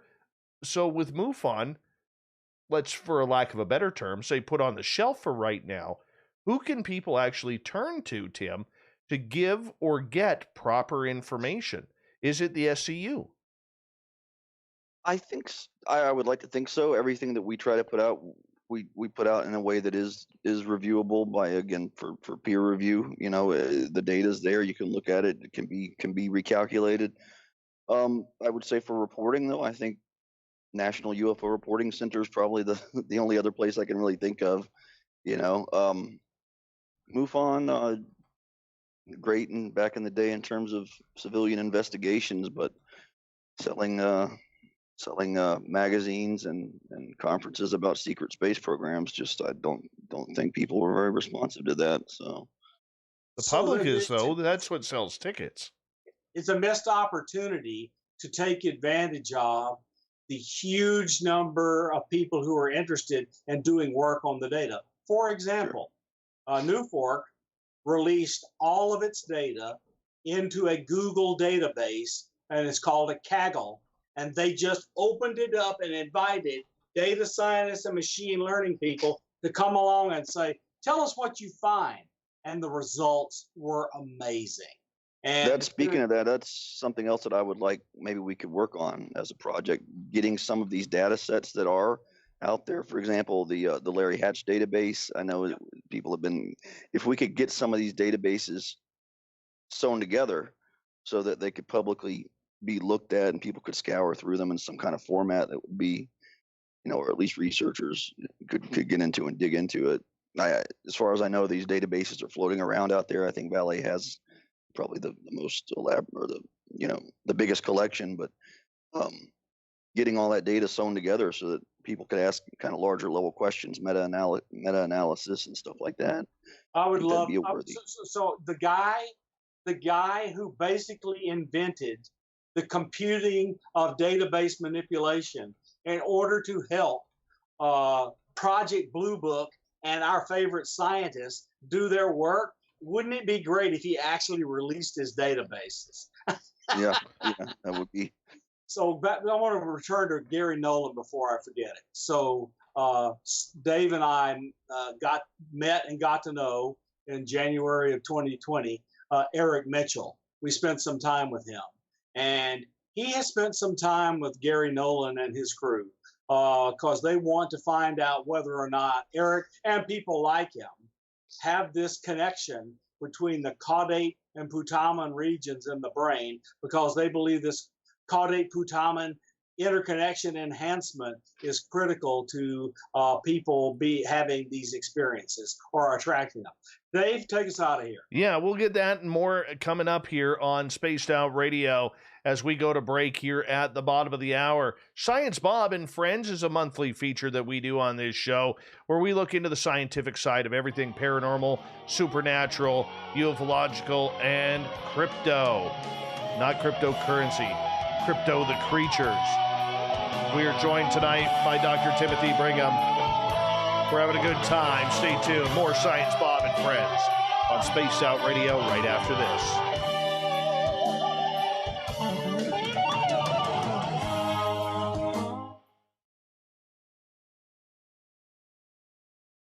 I cannot believe how fast this show is going. I literally looked at the clock. We had started the hour. I looked again, and it was like literally 59 seconds left. So I talked to Tom Whitmore for an hour today, and he told me that MUFON is doing well, that memberships are selling while people are trapped by COVID. I hope so. I want them to do well, and I love Tom Whitmore. I do. He's like that. Well, but he really did me a huge. He told me he's been doing this blog, and of course I've been reading it because I think he's one of the better members of the board of MUFON, one of the truly good people in it, and he's been talking about things he's been reading and studying in this blog, and people should go pay attention. I ordered some things he said, and they are invaluable. Nice. Love stuff like that. I just like this guy because he is interested, and if you carry on a good interaction with him and help each other think through things, he is a good guy to know and talk to. Yeah, he's a very brilliant man.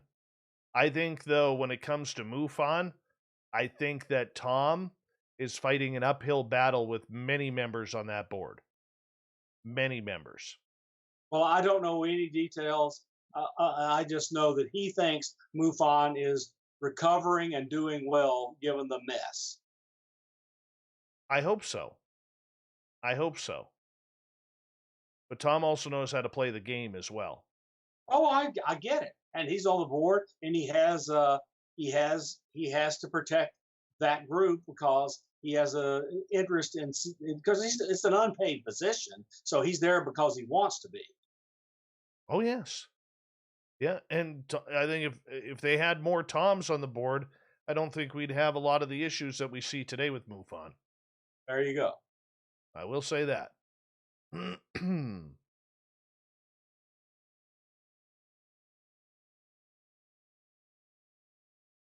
Good times tonight. Fast Timmy Machinist has 36 computers and dial-up. That's a guy I want to know. Not.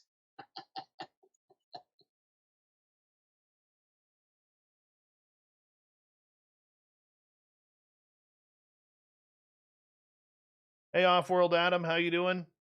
Welcome. We got about 3 minutes, guys.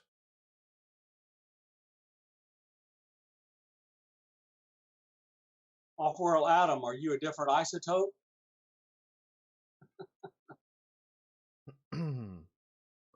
Okay, Bombshell Bomber wants to know, Science Bob, what made you leave the CIA, or have you left yet? So I left and I debriefed, and I no longer hold a security clearance as of May 8th, 9:45 in the morning in 2020. I remember that day. Oh yeah, I called you to celebrate. That was a good day. Fast Timmy Machinist says he does not have only 36 computers and dial-up. Good. Very, very good. Nicole's all proud because she just got 5G. And while we're waiting here, we got about a minute here. I want to introduce everybody to one of our sponsors, Mighty Moose Beard Oil. Go to mightymoosebeard.com. Gary the Dutchman there, and you know as well as I do that Dutch people don't like to give deals on anything. They really don't. But Gary the Dutchman will if you use promo code SOR2019. Now, I don't really have a lot of hair on my beard anymore, but it's great for your hair. Ladies, it's great for you too. Helps with split ends. And all you do is rub it in your hands. You can either massage it into the beard or massage it into your hair. Now, if you're like Science Bob, this does absolutely sweet piss all for you. But Nothing on my cue ball. But it feels great, smells great. It's all natural, no chemicals, made in the Canadian way.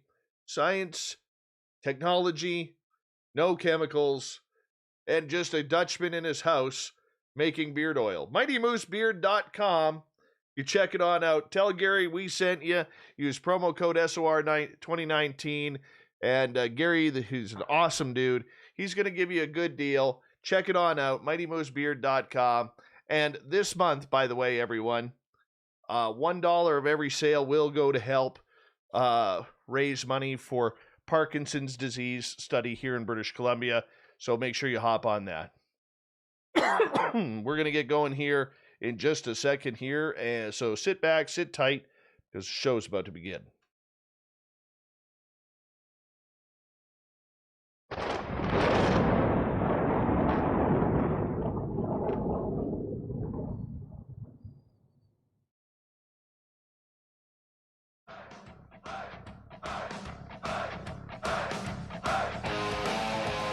We pass a halfway point of Spaced Out Radio tonight.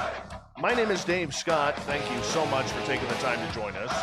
Really do appreciate earning your listening ears. We want to remind you that if you've missed portions of this show or others, check out our free archives by going to youtube.com/Spaced Out Radio. Just do me the favor, hit that subscribe button. Our website, spacedoutradio.com, where we have a plethora of features for you, including rocking out to Bumblefoot and reading up on Captain Shirk's SOR Newswire. Follow us on Twitter at Spaced Out Radio and on Instagram at Spaced Out Radio Show. We continue on with Science Bob and Friends tonight as Dr. Bob McGwier joins us once a month to get to the scientific side of what's going on in the paranormal community, if we use that term. It's an umbrella term. And tonight we are joined by Dr. Timothy Brigham, who is a psychologist looking into and studying UFOs with the SCU, the Scientific Coalition of UAP Studies. Gentlemen, welcome back. Happy to be here, Dave. Guys. Go ahead, Science Bob. Okay, so you recently participated in the authoring, you authored a paper on anomalous science redefining boundaries and terminology. So that has to be interesting. Tell us about that paper. Oh, wow. Going back a minute now, that's been a while. That's probably 10 years ago to Society for Scientific Exploration. Really, at the time, I was interested in the fact that a lot of what I perceived as kind of arbitrary boundaries between phenomena that were discussed. So you might have a person, and I remember this specifically, a person who delivered an entire discussion and presentation on the table tipping phenomenon. If you're familiar with, mediums who would, right? And somebody else is doing these eggs that were random number generators placed all over the planet, but none of these things ever really came together, never really tied together, right? So that was really what I was getting at there, and I think in retrospect, I probably would have phrased a lot of that differently, but.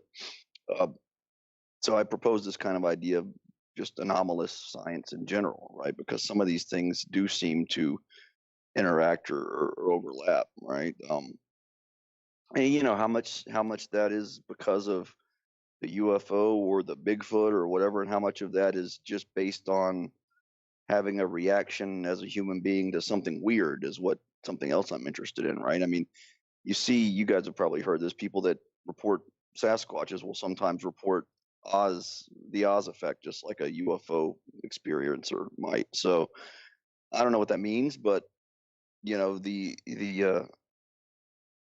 impact of encountering something of high strangeness and what it does to your brain and your personality and how it changes you. I think that's a question that it's not related specifically to UFOs beaming something at you or radiating a fear beam or something. Maybe it's just partly how we respond to something that we can't figure out how to comprehend, right? We might not even have language for a lot of this. So anyway, my ramble. But. No, it's a great answer, because it leads right to someplace I'd like to go. So I don't know whether or not you're familiar with, but we might as well discuss the work of Donald Hoffman, who is a cognitive scientist at the University in California.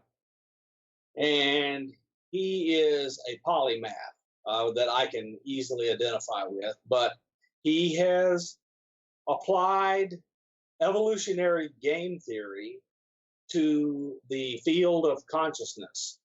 And let's assume that the collection of assumptions he's made are correct.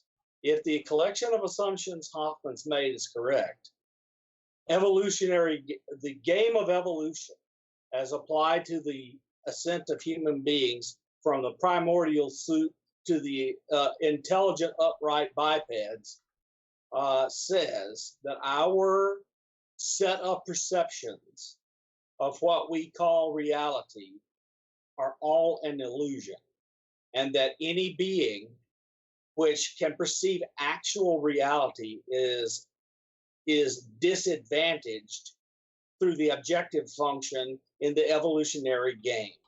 I thought it was really interesting. So let's say Hoffman's right.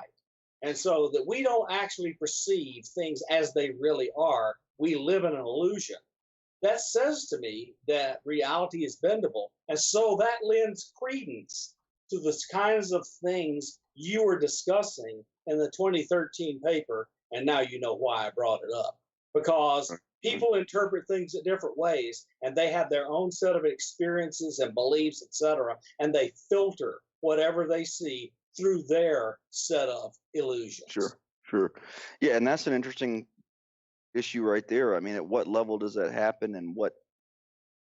I'm thinking back to, if you're familiar with the author Robert Anton Wilson, he talked about an experience where, as a kid, he thought he saw a 7-foot spider before he knew any better that there was no such thing as a 7-foot spider, right? But these kinds of experiences that we don't have a box to put it in, right? The idea that maybe we just filter them out because you can't really cope with that, right? And it he also ties into the idea that with certain kinds of psychosis or certain kinds of hallucination, intoxication, one argument is that you're actually perceiving a bigger breadth of reality because you're receiving signals that normally are filtered out in your brain, right? So,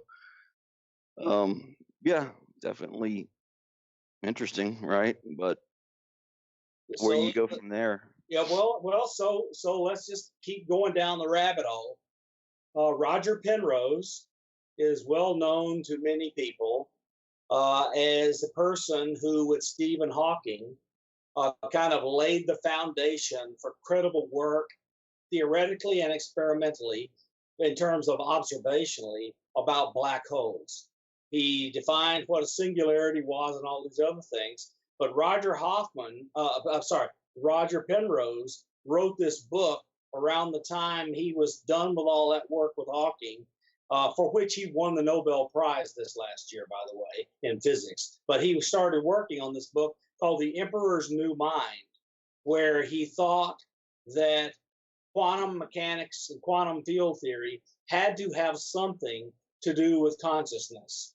And Hameroff came to him, and Hameroff is a PhD and a medical doctor, and an anesthesiologist.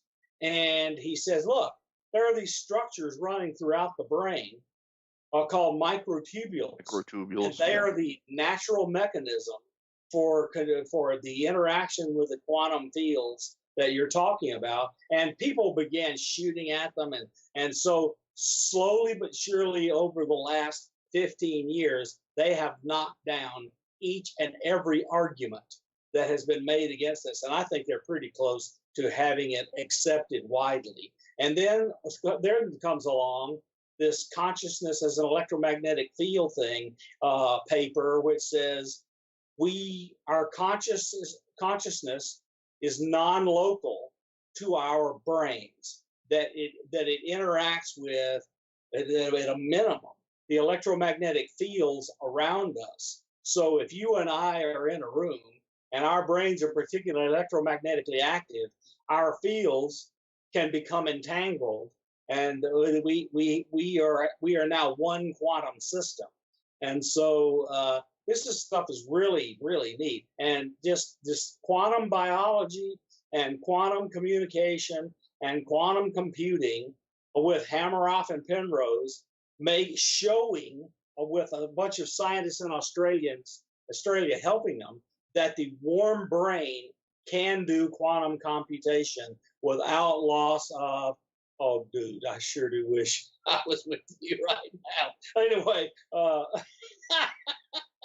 okay. Bob's getting excited here, people. I'm getting very, very excited, and we will not tell the audience why.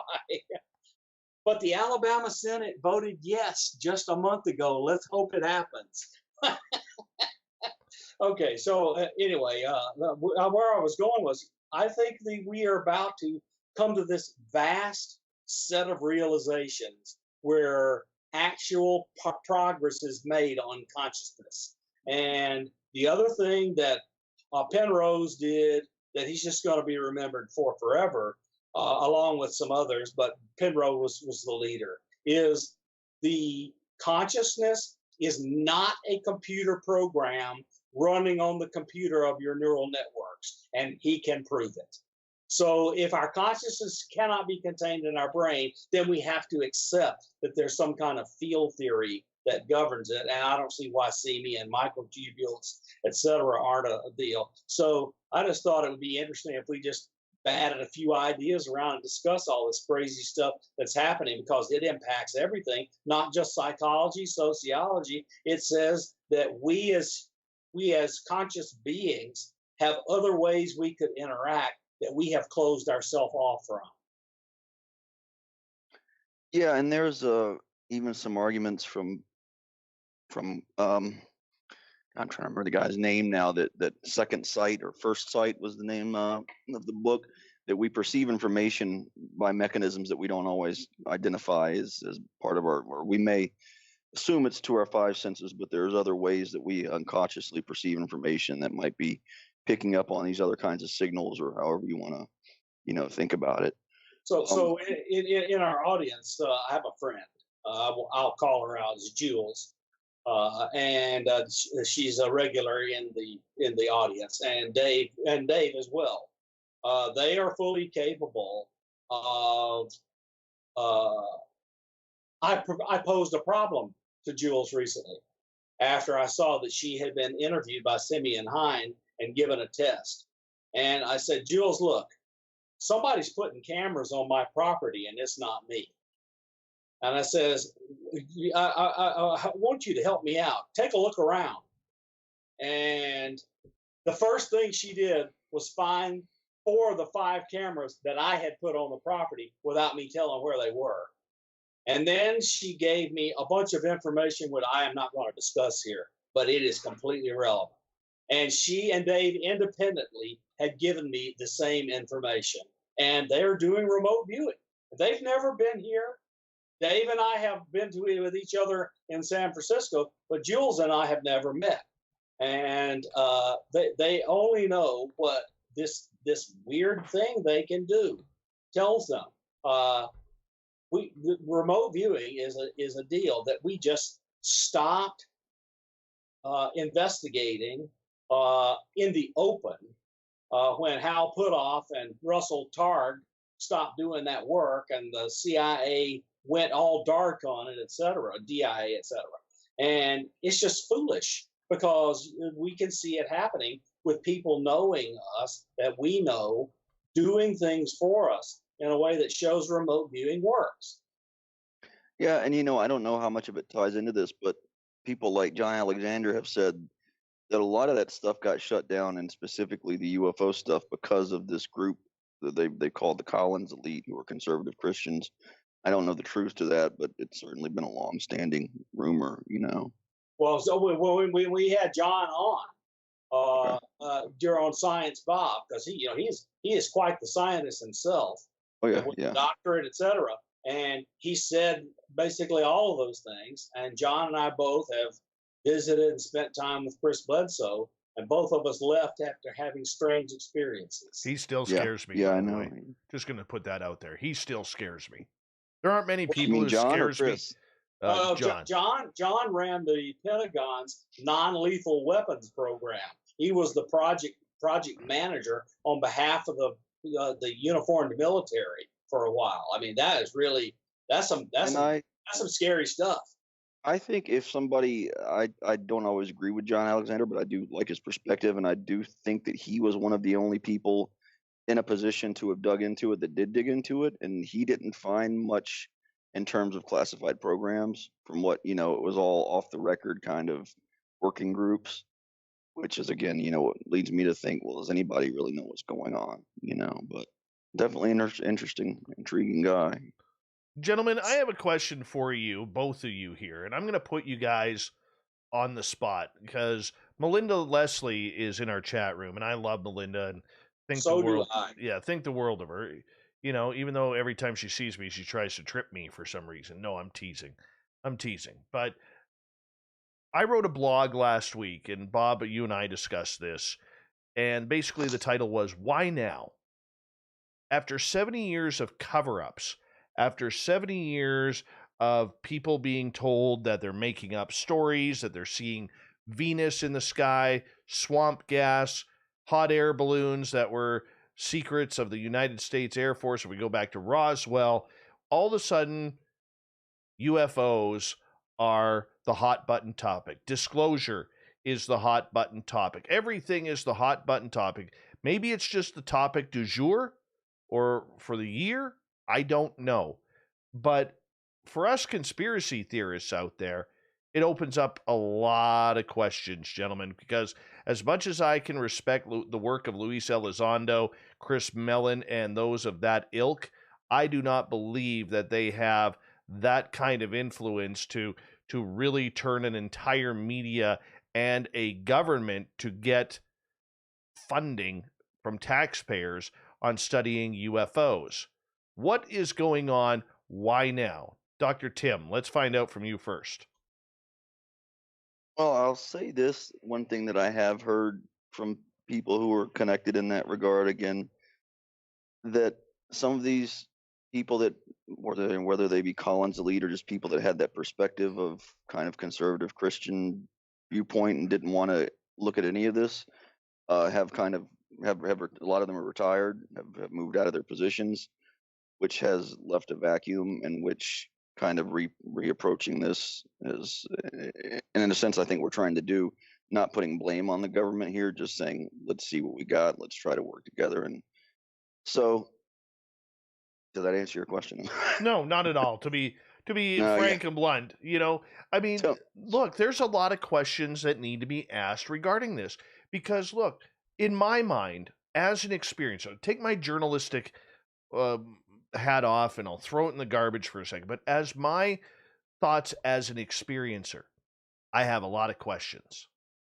All right. To me, when I see all of this going down, because it always starts with the military, it never starts with the public. It makes me wonder, has there been a phone call made or some cryptic message come from the stars or from inner earth to say, by this date, we're coming to see you and we're going to be known? Was it, was it from inner earth? Was it time travelers from the future? There's a lot of questions that this opens up because after 70 years of denial, Dr. Tim, to all of a sudden come out and say, we may have aliens. We may have UFOs. We don't know where they're coming from and play dumb with it. There's something to that. The government just doesn't do anything for the sake of doing something. yeah, and I don't know the truth to what I said. I can only say that's what I've heard from people, that there are people that were senior levels in military and government who were, because of their own belief system, not wanting to deal with this, and that some of them have moved on.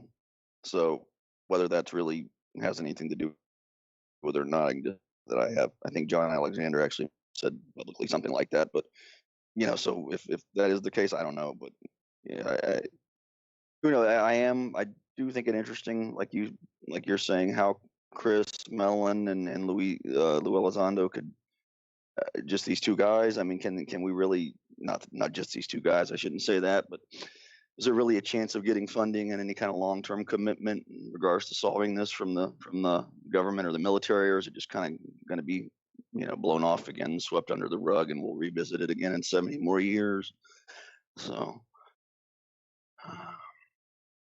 Well, let's hope not. So, given that Melinda is in our chat room on YouTube, one thing I want to point out: people that know Melinda, especially those that go and take her tour in Sedona, Arizona, which you should do, go out and they see things with her in the sky, and you get an idea after a while that this is a truthful person that can demonstrate several things to you, including all sorts of stuff for which she offers courses. Okay, so I'm not advertising Melinda, but I'm trying to make a point.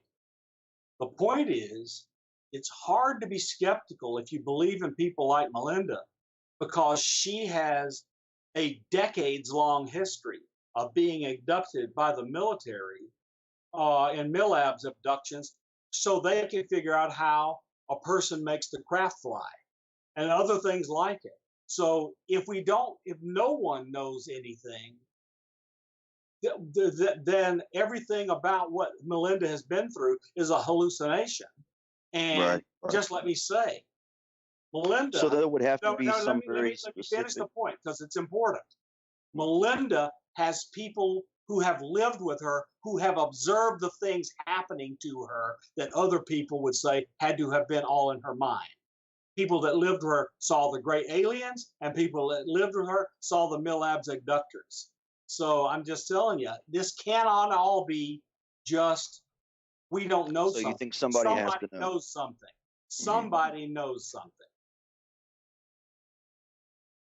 Well, and that's the big thing. Is this so compartmentalized and dissected into little groups that one group may not know, like Luis Elizondo may not know what's going on with these MILABs or going on with the full idea of disclosure? Do we even know I'll that? mention this just to, Valet had written in his, I think one of his journals that was published, that he was shocked when he finally got into running around the Pentagon that the people in charge were all carrying around UFO books as their sources of reference at that time, right? So in the 60s and 70s, they're reading Brad Steiger books or whoever, right? Popular authors as their sources of information on which they're basing their opinions at the time. I just found that pretty shocking. That was at least what Valet said, right? That the people in the know were reliant upon. Okay, so that makes an assumption that I'm about to puncture. Okay. I'm gonna puncture that assumption. 2 minutes, Bob. I spent 30 years in the intelligence community, and I've been members of the deepest, darkest special access programs that are unacknowledged. And that means if I tell you the name of it or who the sponsor is, I go to prison. Not what it was about, just tell you the name of it and who the sponsor is, I will go to prison. And you tell 9 people the secrets and tell them if you acknowledge the existence of this, you're going to Fort Leavenworth and make little rocks out of big ones. That's how you keep a secret. And I believe that Lou Elizondo is not a member of the SAP. That's just what I think. And he does not know. And anybody who's going to talk will not be a member of that group. Dave, take us out. How could they accomplish anything, right? With that Oh, kind they of can. That's the control, it problem. becomes. They can't. They can't. Right. The group is too. What we need is collection of thousands of great minds deciding the right questions to ask, and then we'll get somewhere. Right. Right.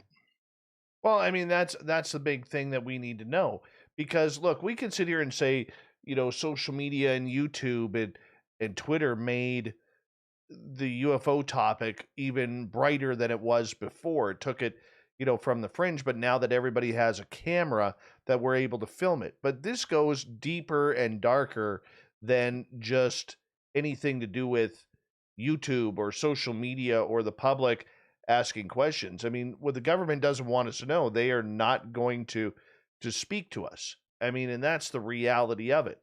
The good news is there are people like Dr. Tim Brigham and Dr. Bob McGwier that are doing things about this and bringing us to the idea that there could be something major going on that we don't know about. But it's the dark questions, the hidden questions, that I think still need to be answered about this. Will we get those answers? I doubt it. I highly do doubt it, but we will wait and see. We have Science Bob and Friends going on for another 30 minutes here on Spaced Out Radio with Dr. Bob McGwier and our special guest, Dr. Tim Brigham, as we continue on the mighty SOR tonight on Spaced Out Radio with Science Bob and Friends, Hour 3 coming up right after this.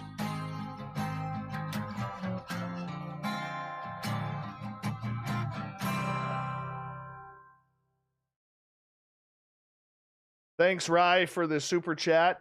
Really do appreciate that. Hey, Discovering Sasquatch, how you doing? Bob, I'm just going to run and take the puppies out. I'll be right back. Sure. You guys can chat away. Bob, talk to our crowd. They want answers. What do they want answers about? Let's see. Everything. You're Science Bob. Yeah, right. Well, I wish I had more answers. Hey, ride till I die. Why does Nicole need forgiveness? I mean, come on, Nicole, you're not going to take that, right?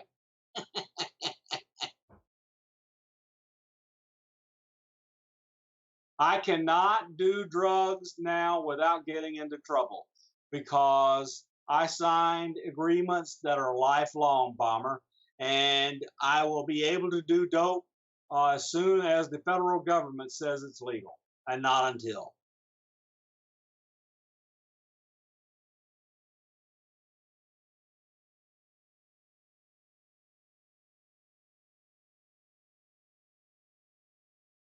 The UFOs are not a distraction foisted on us by China, Justin. I just don't believe it, and I am not contributing. I am not a disinformation person. And yes, hey, Melinda. Melinda's in Sedona, Arizona, and that's someone you should pay attention to. I am not a shill, Vinny. Come on.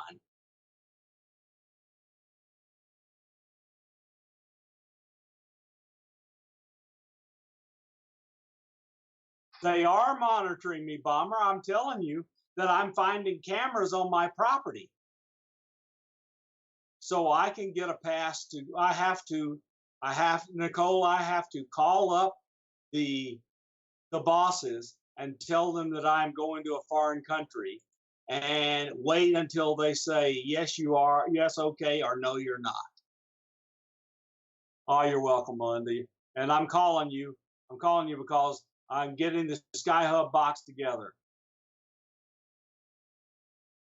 Eric, I want to force the United States government with Sky-Hub data and other work into a box out of which they cannot get by saying it doesn't exist or it isn't real. I want the data to speak so loudly they can no longer deny it and have to deal with it. And we're getting to the point where the technology and the cost of the technology is both good enough and cheap enough that we can get there.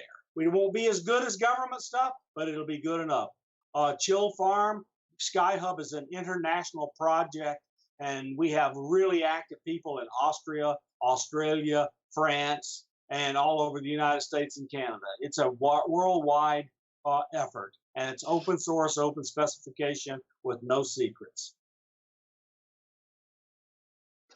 Yeah, Melinda, Sharon and I are buying our travel camper that we're going to go all over the place with.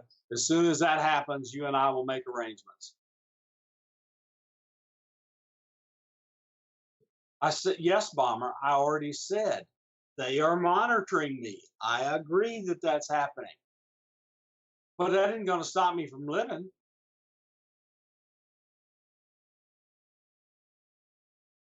Because I'm not going to share classified information I learned while I was involved. I'm not going to, that's the deal, Bomber. As I can say anything I learned not involved in classified spaces or classified work. Something I learn out here, I can tell anybody. Classification works. I am told things in order to do my job when I'm on the classified stuff. I'm not adopting an attitude. I'm explaining. So I'm explaining to Bomber, Vinny. Come on. I'm trying to help the guy out. He doesn't understand. I'm going to help him. Okay, so I can say anything that I learn outside of a classified program. And so I don't want to be involved in classified programs anymore, so I can say what I learned. I know it's difficult. Chris Bloso has so many people pulling on him from so many directions, it's ridiculous. Everybody wants a piece of Chris Bledsoe. And there's a tons of disinformation people running around telling people that ought to know better that nobody's interested in Chris Bledsoe. I mean, it's just amazing.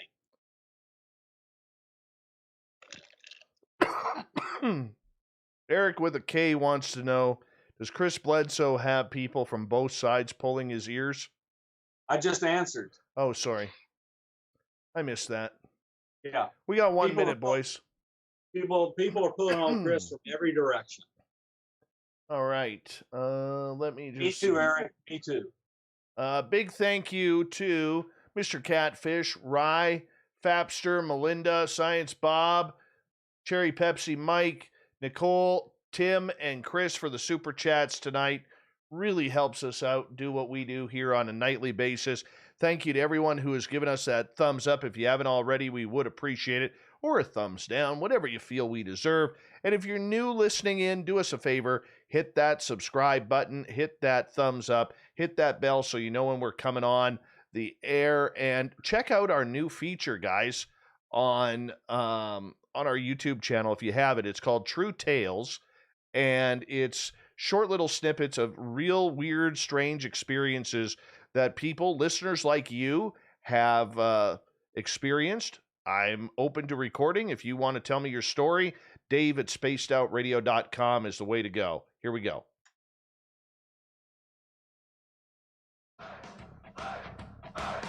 Would you like to connect with us? Head to spacedoutradio.com for all your latest show info. Now, back to Dave Scott and SOR. Here we go with the third and final hour of Spaced Out Radio, rocking us in tonight. My name is Dave Scott. Thank you so much for taking the time to join us. We really do appreciate earning your listening ears.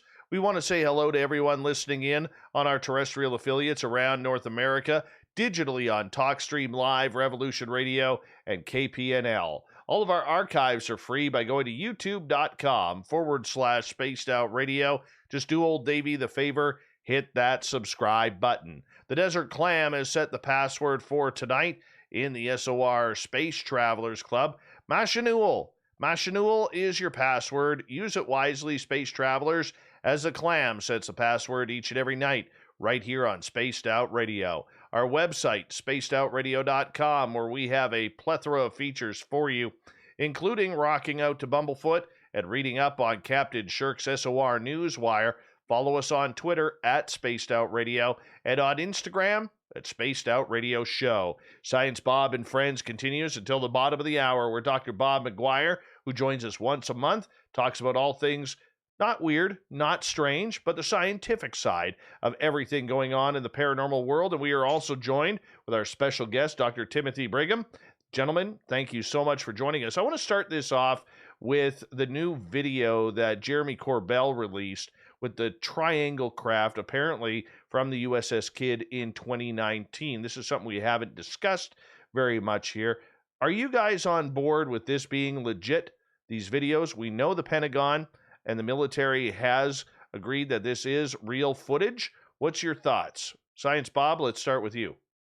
That's all I need. The Pentagon said they were real and unknown. That's it. How about you, Tim? Well, I'll start off with, as a general, and this is just an intuition on my part. Anytime I see something triangular, I think or feel it might be more likely to be man-made. I don't know why, but they seem to be more recent, at least in terms of explosion and number of sightings of triangular objects, more recent than whereas the round shape goes back so far. So I don't know. I certainly think it's interesting. I don't necessarily think it's tied into the actual UAP issue. It might be technology of some sort. So I don't know. We'll wait and see. But it's certainly interesting looking, right? That now you got the bokeh or whatever, which I can't fathom how somebody would. I don't understand the function of having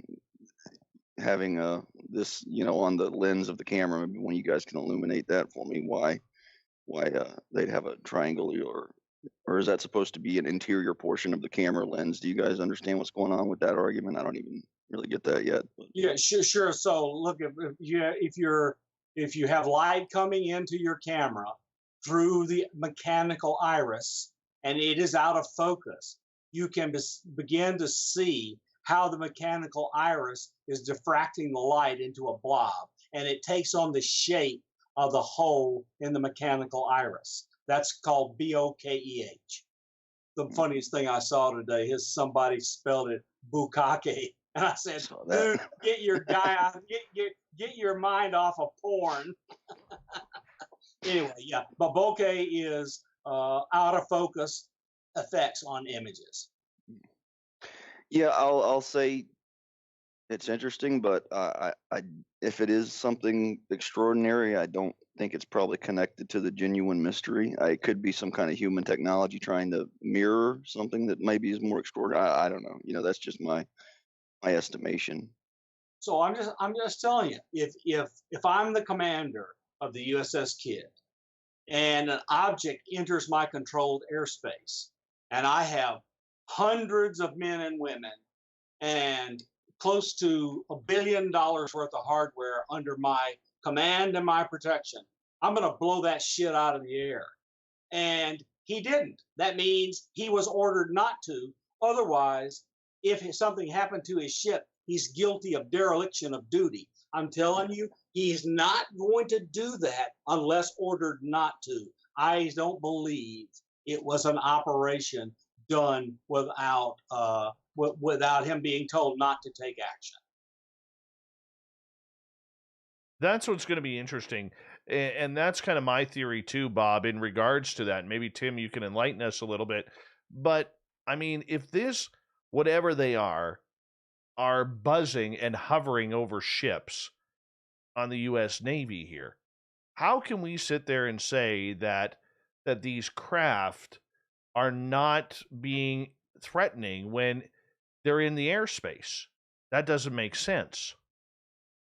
Yeah, and generally the idea of something unknown in the sky that a plane might run into anyway, I mean, it doesn't have to be extraterrestrial. It could be a balloon or something, right?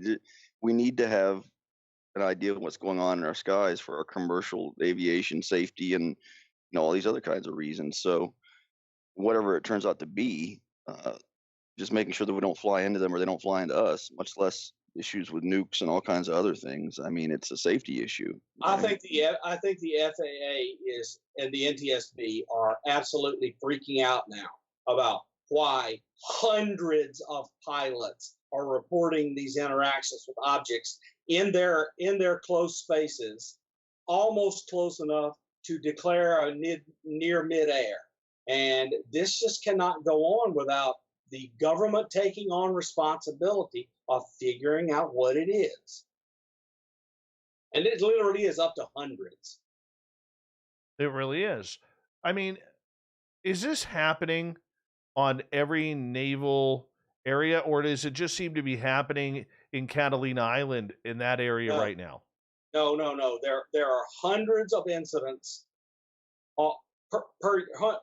maybe hundreds of incidents every year off the coast of Virginia, in the place where pilots from the Navy fly to do exercises and training.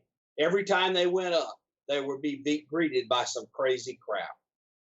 And a lot of these images you saw that came from others that were not the pyramid were in this area off the coast of North Carolina. Lieutenant Graves, the Navy pilot, and his personnel, when they had trouble on the Teddy Roosevelt in 2014, where things were caught near midair collisions with this spherical energy field around a cube, that was in that place where they trained right off Virginia.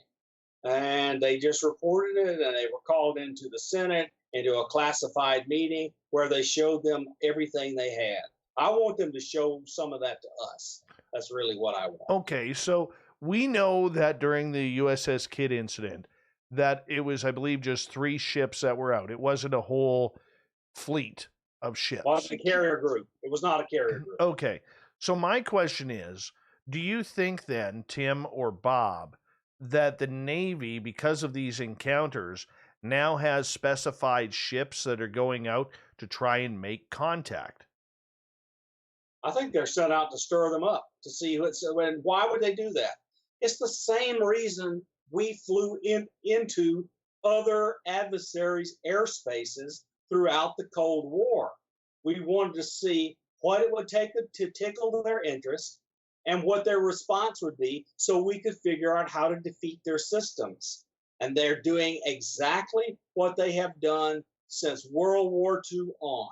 They're tickling the potential adversary to see what their defenses are and how they react, and maybe figure out how they fly with no means of propulsion visible.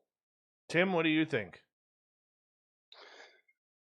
I don't know. I would like to think that there was something as advanced as that going on, because then I would think we'd know more probably than I unfortunately think we do. But I don't know if there is, and I know Lou Elizondo has at least kind of hinted at they do have ideas about ways to try to pull these things in, you know, whether it be, and I'm assuming that some kind of technological or obviously nuclear or sound or frequency or something. I don't know.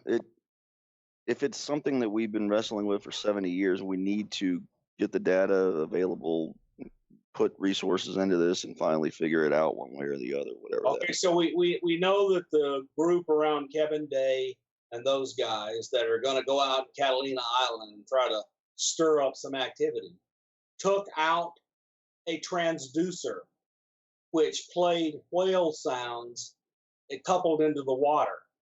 And when they played these whale sounds coupled into the water, and I think they had some pretty specific whale sounds like in distress, the UAPs came, the Tic Tacs came. And this was during his service, or this was after? No. This is after they formed the group. Okay. And this stuff got put up all over the, people just don't remember all of the stuff that's out there. And I think that the Navy is also doing stuff that induces them to come up and react. Okay. So they are doing that then. That's what you think is happening, Bob. That's what I think. Again, I am not on the inside and haven't been for a year, but I didn't get involved in all this till very late in my career. And then I saw every picture we have seen in the last 6 months on the inside before I came outside. And there's more I saw inside that I think will come outside. But I'm not saying what it is because it hasn't been released. And I don't feel like going to prison just to make everybody happy. Okay, so, but when it comes out, I'm happy to give whatever I can say. But I will be, restricted to what has been released, and I can comment on it, but not give further information. There's a lot of stuff. Chris Mellon wrote this blog on the TTSA site, which I think is the only good thing that was ever written there, where he talks about all these unbelievable, incredible assets that the Pentagon and the intelligence community have for sensing things in, on, and around the Earth. And every single one of them has fast flyers coming in from out of Earth orbit into the Earth, and they're recording stuff. And he wants all those sensors fused so that we can get a good picture. So imagine we see a spacecraft enter really high speed and go down into the ocean. Well, then if we saw it coming, we could filter what the underwater microphones hear when it splashes into the water and maybe figure out where it's going and what it's doing. If we don't fuse all those sensors, we will not get a good picture. And that's what Mellon wants done, because that's what he wrote in his blog, and he even named some of the systems. Where do we go from here? Because we see that everything is really focused on the military. We're not hearing any about public sightings outside of the recent airliner where the pilot was over New Mexico. We don't hear anything from civilian pilots. It's all focused on the military right now. Tim, what's your thoughts on this being strictly focused on the military and not really talking about what's going on in the public? Yeah, I mean, the attention is focused there in terms of media, but when you look at the actual numbers of sightings reported, I know Chris Rotowski had compiled the Canadian UFO survey, and their numbers for reports during the pandemic was up like a huge percentage. I can't recall what exactly it was, but um, so public numbers of sightings have increased over the past year by a large percentage. Uh, of course, everybody's attention is, and it's maybe somewhat rightfully, how many more anecdotes or stories about sightings can we hear without getting disclosure or confirmation or whatever you want to call it, right? So I understandably, people have heard plenty of UFO stories. But when it starts to come from Navy, and people in the military and government, then the attention goes there. But yeah, that there's still been more and more reports by private citizens too. So Bob, your thoughts? I think that's as good an answer as I think we can do. I think it's right on the money. Okay, so the fact that we are focusing on the military, and that's always a way to get taxpayer money. The funny part that we haven't heard recently, even with these new videos, is the word of threats. Are we still considering this a threat? If it's over a naval vessel, the only assumption that you can make is it's a threat until you know it isn't. You go in assuming an unknown is a threat until you know it isn't. And it's just irresponsible to act over billions of dollars in assets and thousands of people's lives that something that shouldn't be there is a threat until you know it isn't. That's the only way. And any commander that doesn't act that way is guilty of dereliction of duty. And from a scientific standpoint, Tim, what would the SCU say on that? well, again, to go back to our main thing is to get more data publicly available. Every time there's something that can't be figured out and it goes public, it seems like almost immediately somebody has claimed to have found the answer, right? I mean, I go back to Roswell slides and the image of the mummy that was reported by various people to be an alien. And within 15 minutes, literally, of that slide being released, the text had been deciphered and it was a displayed mummy of a child. It was, right. So you guys probably know that story, but uh, there was months of that going on as a rumor and a story and innuendo. But then when the data actually comes out and people that know what they're doing can publicly access it, we can answer a lot of these questions that small working groups of one or two people in a military and some compartmentalized, they might not be able to do. So I think, letting declassifying data, the stuff with the SCU, we're requesting that as the Navy, I guess, said, none of the videos that were released revealed any sensitive methods or data, right? So if there is a additional video, at least, there shouldn't be anything else there that they could claim as a national security interest to not release it. So long story short, not expecting the government or the military to answer the questions for us, just maybe to give us a little help and let private citizens and the scientists try to figure it out. Bob, go ahead. We got about 6.5 minutes left. Look, what I want is free and open data. And what I want is enough data that we can, independent of the United States government or any government, or independent of any corporation, validate what they are telling us. If we can validate or invalidate what they're telling us, we put them in a box. We don't need to have as good a data as they do. What we need is good enough data that we can guarantee its provenance, guarantee the objectivity to the point where they can't get away with lying to us. So they either are silent or they tell us the truth. Look, one of the single best instances of the government being caught out on a lie was that stupid effing story about balloons dropping mannequins over Roswell, when the reporters in the audience knew more than the stupid briefer And they knew that when Roswell happened in 1947, that program was 7 years in the future, and they put a lie to it right there in the briefing room.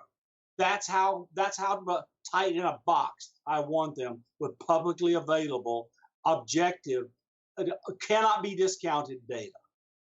I don't think we're going to get it. Tim, do you? I think we No, can. I don't, unfortunately. I think we can get it, but we got to do it ourselves. Yeah. Okay. Okay. So, Tim, you agree with Bob. How do we do it ourselves? Just, again, if we can get data that's available and try to as scientists in the public realm, try to answer these questions. I think to a large degree, kind of assuming that somebody in power knows all the answers is maybe just a cop out on some, we really need to figure this out, and as a society, as a culture, and it's not just something we should expect. My definition of victory is the National Science Foundation and the science labs for all the services release each $10 million for academics to do what they want to in this field. When that day happens, we have won. Oh, man. I know that supposedly Harry Reid had tried years ago to put something like $10 billion into a long-term UFO research project that went nowhere, but something like that could theoretically happen in the future. So if it happens, we've won, because people just simply do not know how many academics would actually do the work, and they can't do it because they can't survive in a university without funding. And that's what it all comes down to, is the funding. Gentlemen, we only have about 2.5 minutes left tonight. Bob, where do you want to take it? Tim, why don't we talk about doing some interesting machine learning, data science, manipulation of some data sets to demonstrate to, say, people that have these data sets that we can do it. I think we want to talk about some project that SCU can support, where not just you and me, maybe we can kick it down the road, but in the entirety of SCU says, yeah, let's go do that, and bring along a few other people so that they can become full members of SCU. I mean, we need an actual data project in order to kick the can. We're not going to get the answer, but we can start the ball rolling down the hill and hope it turns into an avalanche. Yeah, definitely, and I think that's a big part of it. Getting some of these data sets together so we can look at bigger picture questions, if there are patterns that might emerge, based on anything from geography to the type of person who has the encounter. But we need to, and we want to preserve those data sets too while they're still, Larry Hatch, for example, spent years on his old DOS database, and a lot of that's going to be lost if people don't actively have interest in trying to preserve it. So, well, I think that'd be a good project to try to stitch some of those data sets together. I think that's great. Dave, do you have any questions from the forum? Well, we got lots of questions, but not enough time. That's kind of where we are looking at this right now, and that's kind of difficult when a show like this flies by and we don't have enough time for a lot of the audience questions. Well, I just think that the right solution is to bring Tim back again after we have a chance to think. Well, I think so. Sounds good to me, guys. And I think the key coming out of this, gentlemen, and please correct me if I'm wrong, the key is more people in ufology got to figure out what the SCU is all about. All right, scientists, Scientific Coalition for UAP Studies, because this is something where the real science is getting done on this subject. And I think for a long time, people have always said, where's the science? Where are the scientists involved in this? And the scientists have been quiet. Well, I don't think the scientists are being very quiet anymore, and I believe that's a very good thing for our field. Gentlemen, Bob, would you agree with that? I do. And Tim, how about for you? I definitely do, and if you're interested in digging into that kind of data, come check out the online SCU conference. Come check it out. That's the big thing right there. Gentlemen, I want to say thank you again for coming on with Science Bob and friends, Dr. Tim Brigham You're a good dude, man. We got to do this again. Thank you so much for Sounds your good. time. Science Bob, thank you for your wonderful time as well. We'll talk to you next month. Coming up next, we have the SOR Newswire. We have the Thought of the Dave. Stay tuned. Spaced Out Radio continues right after this.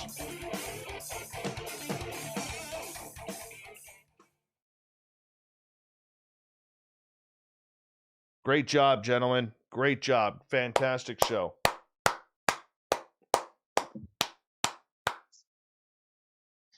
We could have taken this in way bunch more directions.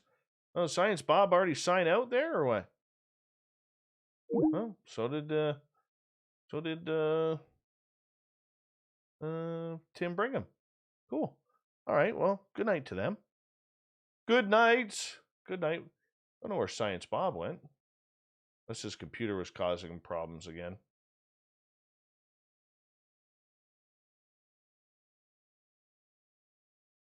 Oh, you hung up on YouTube, or was it your computer again, Science Bob?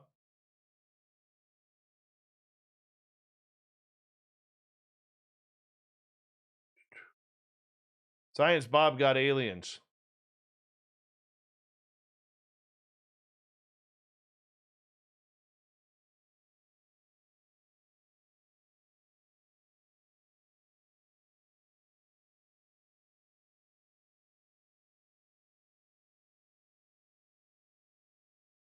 Oh, you hung up quick. You don't normally hang up that quick.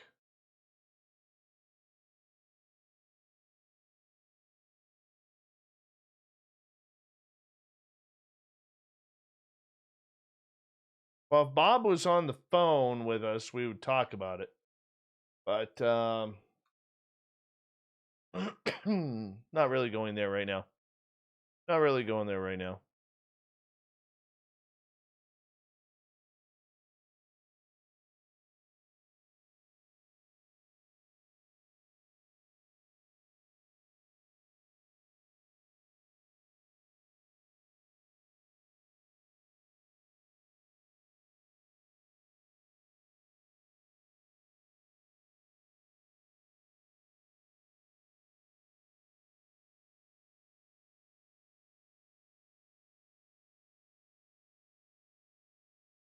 All right.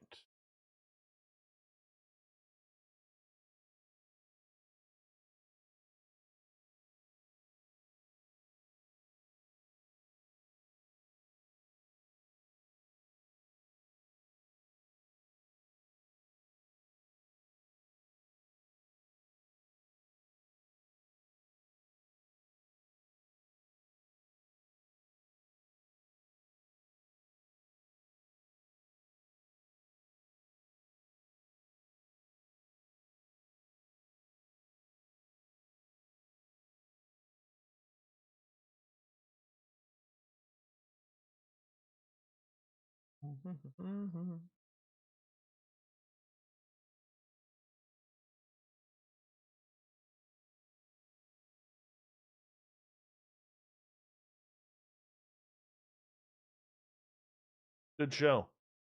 Yes, Melinda Leslie, Science Bob and I may have had an abduction.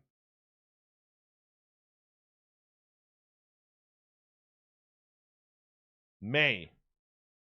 I got woken up. I knew something happened. I remember falling asleep, and I remember waking up or having a dream that night where there was a bunch of UFO people that were out there in this dark, dingy hotel, and there were 3 grays, 2 running in a pair, 1 running around on its own. I know Science Bob was there, and I woke up in the morning and felt like I hadn't slept a wink. My body was really sore. Actually, it was sore for a few days.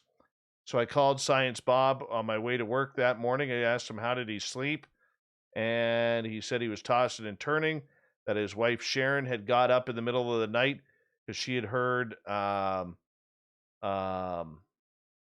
footsteps or something moving around in the house. And Bob, later on after our conversation, checked his Fitbit, which records when he's awake and when he's not. And there was 90 minutes in the middle of the night that Bob was apparently awake, and he has no recollection of it.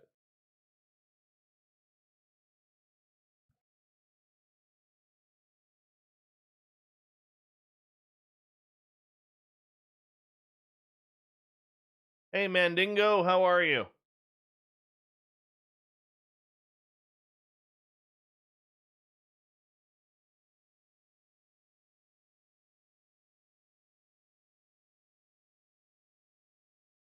All right. Thank you to everybody. Mr. Catfish, Rye, Fapster, Melinda, Science Bob, Cherry Pepsi Mike, the gorgeous Nicole, Tim, and Chris for the super chats tonight. Really do appreciate the love and support. Here we go with the news, everyone.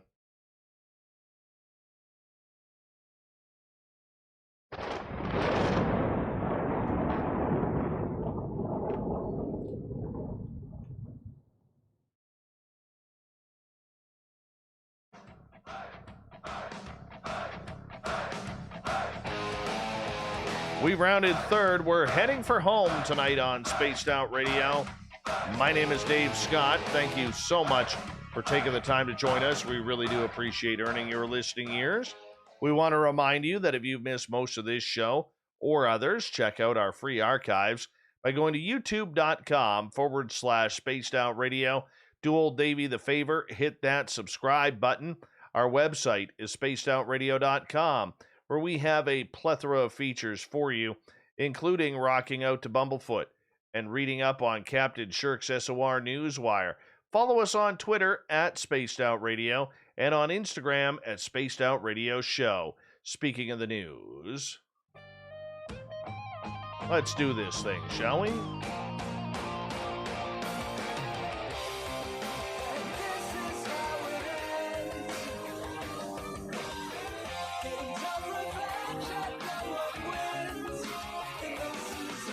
The news is always changing, which is why we bring you the SOR Newswire at the back end of every show, where we get to the weird, the strange, the wacky, and sometimes the odd. Yeah, this one's pretty odd.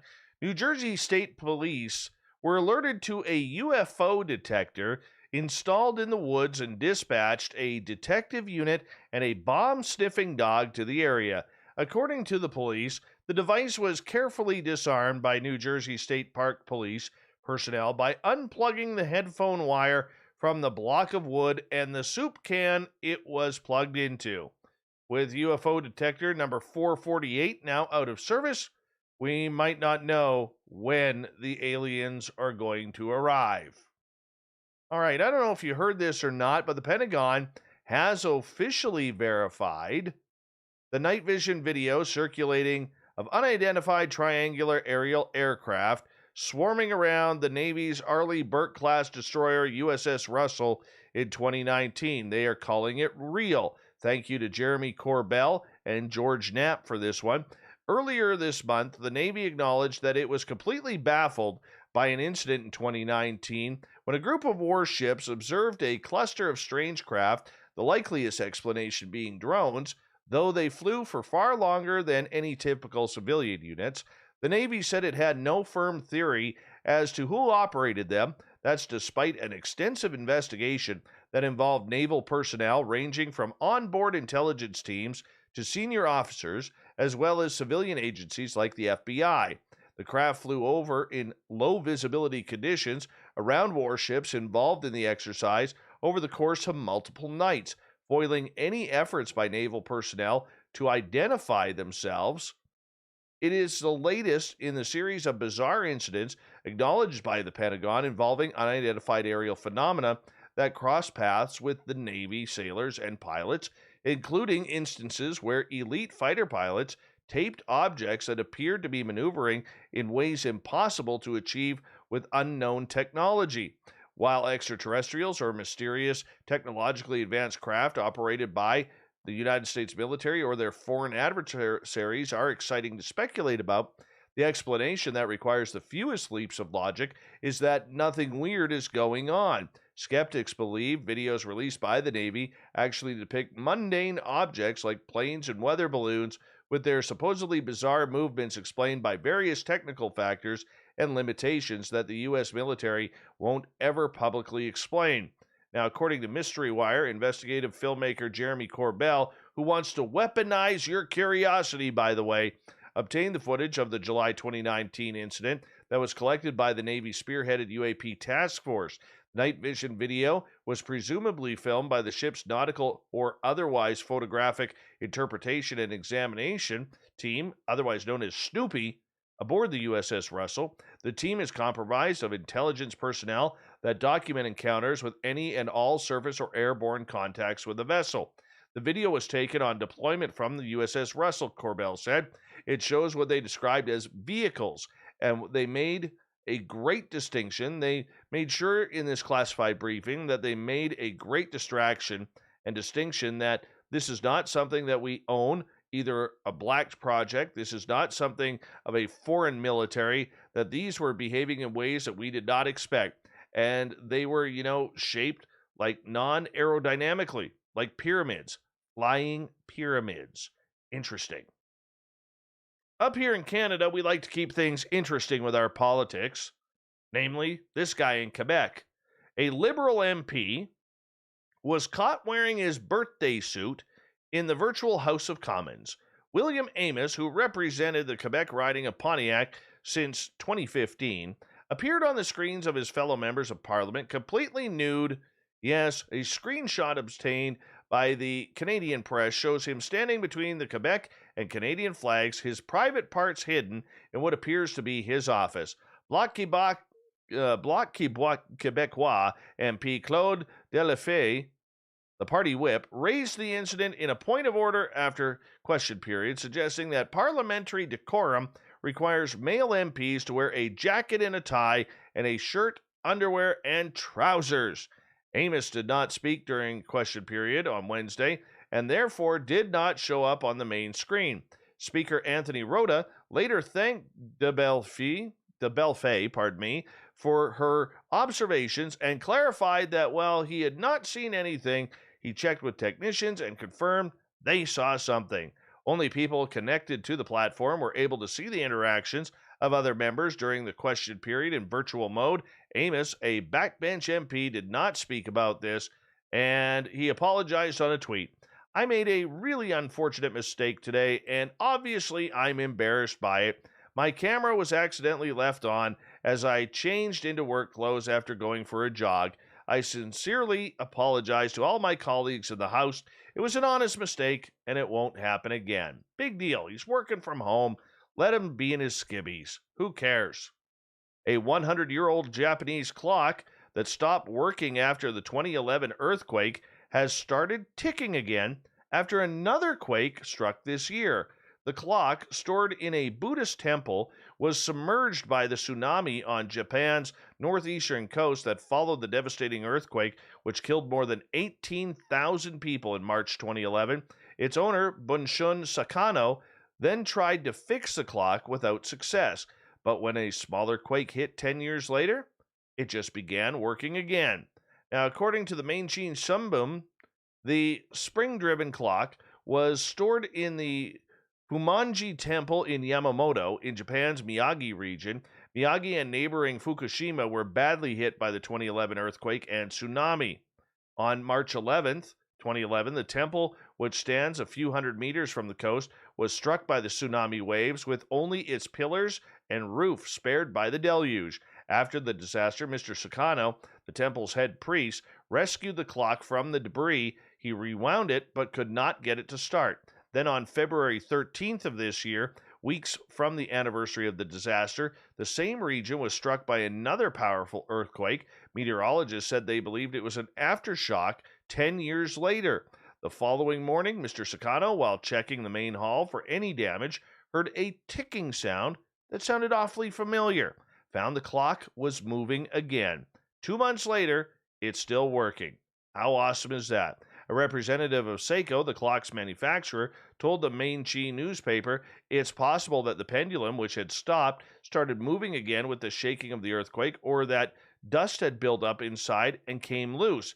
Mr. Sakano, whose temple served as base for volunteers after the quake, said he has taken inspiration from the clock restarting. Maybe it's pushing me to move forward with new determination, the 58-year-old said.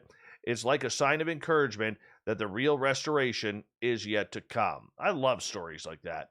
I really do. I think it's awesome. Now, if you're in Australia, because everything weird, strange, gross happens in Australia and Florida, but we're talking Australia here, be careful what you buy in your produce. Here's why. A Sydney couple received a fright of a lifetime when they discovered a rare venomous snake in a bag of supermarket lettuce, but recovered it and later used the fresh produce in a salad wrap. Ew. Like this thing probably dropped a deuce and peed on this. The juvenile pale-headed snake was tucked into a 2-pack of cause lettuce, which Alexander White and his partner Emily purchased from an Aldi supermarket in Sydney. It was moving around and flickering its tongue. White said, it was actually its tongue which let me know it wasn't a giant worm. I would have been more comfortable with a worm, to be honest. The reptile, about 20 centimeters long, appeared to have been sleeping peacefully in the lettuce in the supermarket's refrigerated section of the grocery cabinet until White picked it up, carried it around the store, then jostled it in his backpack for the 10-minute cycle home. We didn't have a trolley because neither of us had a dollar coin, so we were just carrying it. In retrospect, kind of freaks me out, he says. It should. The snake emerged as they were unpacking their groceries at home. They called wildlife rescue organization Wires and were advised the snake was probably a baby eastern brown, one of the most venomous and aggressive species of snake in the country. But after extensive amounts of snake photography, it was identified as a pale-headed snake, a species that a snake expert told the couple was medically significant. I thought that it meant that it had medicinal properties, said White. Apparently it means that if you are bitten, you have to go to the hospital pretty quickly. They bite repeatedly when provoked. According to the Australian Museum, pale-headed snakes are a shy but nervous species, easily agitated if cornered. There have been no recorded fatalities, but the museum states, it could produce some unpleasant symptoms, including severe headaches, blurred vision, localized pain, and abnormal bleeding. While White says the juvenile snake was quite cute, he and Neat spent some time videoing it and conducting video calls between the snake and their children who were away for school holidays while awaiting expert assistance. They also checked the rest of their grocery bags for errant wildlife after realizing the lettuce bag was open at one end. I had a moment where I thought, what if the snake has come from someplace else? So I kind of rustled through everything to find evidence of other snakes, but thankfully there was no other snakes around. Whew. I'm not grocery shopping there. No way. No way. All right, Americans, be careful here. In what may be a first-of-its-kind operation, the FBI recently accessed private servers across the U.S., ostensibly to delete malware that had previously been installed by foreign hackers. The FBI targeted this unique digital cleanup at servers running the vulnerability-ridden email product Microsoft Exchange. The U.S. Justice Department said that the purpose of the Bureau's operation was to digitally erase traces of web shells had they remained. Could have been used to maintain and escalate persistent, unauthorized access to U.S. networks. The security flaws plaguing Microsoft products are well known, and we've covered them quite extensively since the company's disclosures about Exchange's vulnerabilities in early March. Hackers have swarmed, exposing servers all over the world to pilfer data and conduct ransomware attacks. Out of all the groups involved, the Chinese-based group called Hafnium seems to have concerned American authorities the most. The group, which has used web skills and shells as backdoors into U.S. networks, is said to have aggressively targeted Exchange for email theft and data exfiltration. A federal affidavit, unsealed, strongly implies that the goal of the FBI's operation was to remove malware specifically deployed by Hafnium. While the Justice Department doesn't explicitly name Hafnium, it is only a threat actor explicitly mentioned in the FBI affidavit because, we don't want to piss them off. This may be the first time that the FBI has conducted an operation like this, according to TechCrunch. For years, the Bureau has sought greater powers and authority when it comes to conducting digital investigations inside the United States, though critics and civil liberties defenders have consistently fought against such encroachments into private sectors. Got a dog? Does he like beer?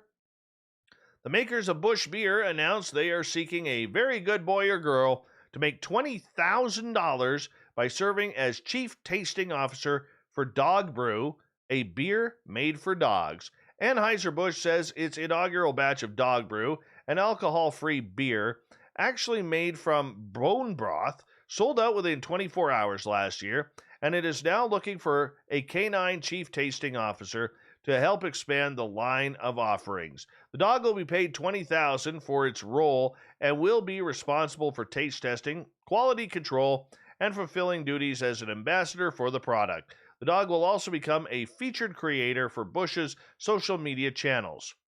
I guess, what was the bud name? The Spuds McKenzie? Is that it? Spuds McKenzie? Yeah, I guess she's right retired, so they can't bring her back. The reaction from Busch's Dog Brew, released last year, was so overwhelmingly positive that we knew we had a big challenge in year 2 to keep the momentum going. So to expand the brand this year, we needed a true expert in the space on our team, said Daniel Blake, Vice President of Value Brands at Anheuser-Busch. We're excited to give one qualified canine a real paying job and to tap into their insider knowledge of our target consumer to expand Busch Dog Brew in 2021. Owners interested in getting their pets considered for the position by posting photos of their dogs on social media, along with a description of their qualifications and the hashtag BuschCTO contest. My dog, he'd like anything. He wouldn't make a good one. No, because he scarfs down everything. He doesn't even taste anything. It's all good to him. A California-based restaurant chain is offering customers free burgers for a year if they get hamburger tattoos bearing the eatery's name. Farmer Boys announced it partnered with the Honorable Society Tattoo Shop in West Hollywood, California, and Rockin' Ink Tattoo in Las Vegas to offer 3 different 2-inch by 2-inch tattoo designs. Customers who receive the tattoos will receive free burgers for a year from Farmer Boys locations. Farmer Boys said the promotion celebrates the chain's 40th anniversary. Customers can sign up for tattoo appointments on the restaurant's website. I'm good for that. I do that. And finally, you know I love beautiful hair. Well, an Indian woman who set the Guinness World Record for the longest hair on a teenager received her first haircut since age 6 and donated the cut hair for display at Ripley's Believe It or Not Museum. 18-year-old Nilanshi Patel of Madasa, Gujarat, first set the Guinness record for longest hair on a teenager when she was 16, with her hair measuring 5 feet 7 inches long. Patel's hair was measured just days before her 18th birthday, and she broke her own record for a second time with hair measuring 6 feet 6.7 inches long. My hair gave me a lot. Because of my hair, I am known as the real-life Rapunzel. Now it's time to give back, Patel said. Patel said she had considered donating her hair to make wigs for children with cancer, but her mother convinced her that she should go on display to inspire others. Her mother said she would donate her own hair to cancer for the wig program if her daughter donated it for the museum display. Patel's hair is now being prepared for display at Ripley's Believe It or Not Museum in Los Angeles and will later be transferred to the Guinness World Records Hollywood Museum in Los Angeles as well. Good for her. Beautiful hair.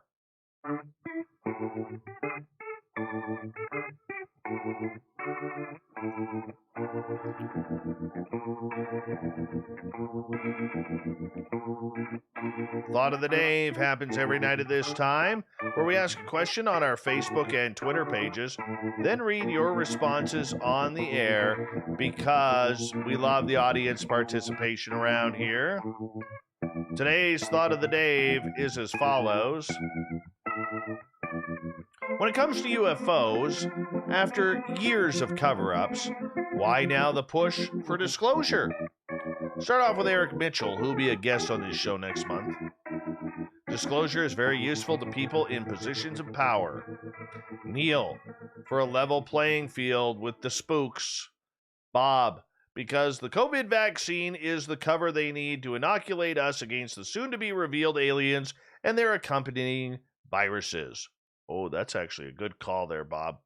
Good call. Sparkles, I think it is so interesting that when Trump signed the $2.3 trillion coronavirus relief and government funding bill in December, the 180-day countdown for U.S. intelligence agencies to tell Congress what they know about UFOs began. An article said it is a stipulation that was tucked into the committee comment section of the Intelligence Authorization Act for the fiscal year 2021. So if we look around at what's going on with coronavirus, it has become a tool to create fear. It is working well. Possibly disclosure, according to the aliens, was included at this time again, created more worldwide fear. We'll never know. We never will know. Barry, my guess is that if there is disclosure, it will be just another push of disinformation. Jeremy, good question, Dave. I think once the commercialization of space is underway, there's no hiding it, so there's trying to soft disclose now to prepare the public for what's been happening for years. Eric with a K, we are his fourth favorite show in the world, people. We're number 4. Eric says, when real disclosure happens, the world as we know it will now be controlled by non-human forces, and the people will be helpless to do a damn thing about it. William, what Eric Mitchell said, I strongly question the reasoning behind the disclosure, and more importantly, the long-term agenda behind said disclosure. David, too many people are seeing that they cannot get no longer ignored. Also, when more and more people see the exact same thing at the exact same time, it's kind of hard to hide it from everyone. Andy, disclosure, interesting word by itself. Facial disclosure, I think we already have that. The government says the 3 videos are videos that are real, but they do not know what they are. Full disclosure, I do not think will ever happen. Gail, a 65-year end date for the Greada Treaty would coincide nicely with all increased UFO sightings and government knowledge meant of the phenomena. Acknowledgement. She decided to hyphenate that. Poor spelling there, Captain. Acknowledgement is one word of the phenomena, which is leading to disclosure. Kerry gets the final word because they could sneak it into the media with all the chaos going on. Thank you to everybody playing along in the thought of the day. We'll do it all again tomorrow. Thank you to Captain Shirk for the news, Science Bob and Dr. Timothy Brigham for Science Bob and Friends. We got Mr. Ron Bumblefoot Thal rocking in the background with the little brother is watching. Bumblefoot is the official music of Spaced Out Radio, rocking us in and out of every single show. Get your horns up from the guitar god himself. Special thanks to everybody listening in at home, at work, in your cars, wherever you may be. Thank you to everyone hanging out in our chat rooms tonight on YouTube, LGAB, Spreaker, Revolution Radio, Facebook, and Derek and the Snarkettes on Twitter. Remember, this show is copyright by Spaced Out Radio and SOR Media Ventures Limited. Thank you so much for choosing to share your evening with us, because together, my friends, we're watching. We own the night, Mr. Bumblefoot. We need a favor. We need you to take us home.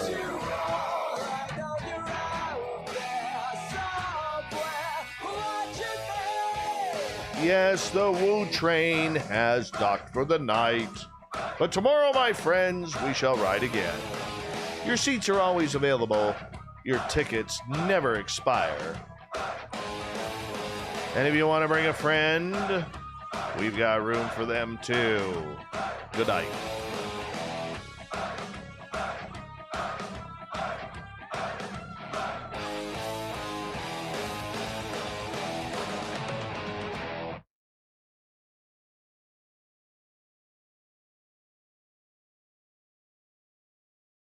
Good show, people.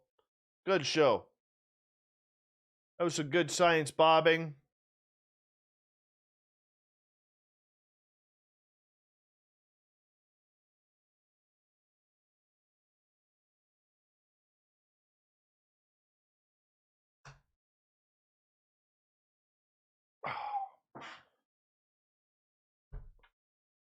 Mm-hmm.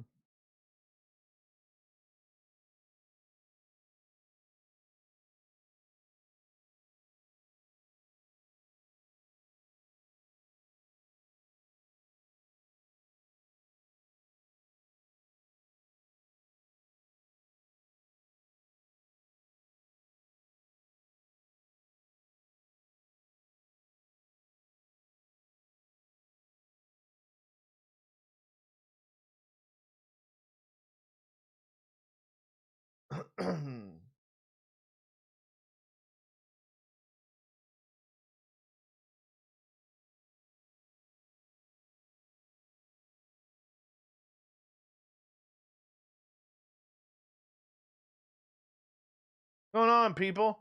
King Dale, how are you? Welcome. Drake, how are you, man? I saw you earlier. I just didn't have a chance to say hello, man. Bobby Cheesy, what's going on? The lovely and talented Nicole is going to bed. No, I think that's Melinda Leslie heading off to Sleepyland. If anybody's near Sedona, Arizona, you're definitely going to want to take Melinda's tour. I haven't taken it, but everybody I've heard taking it said it is completely awesome.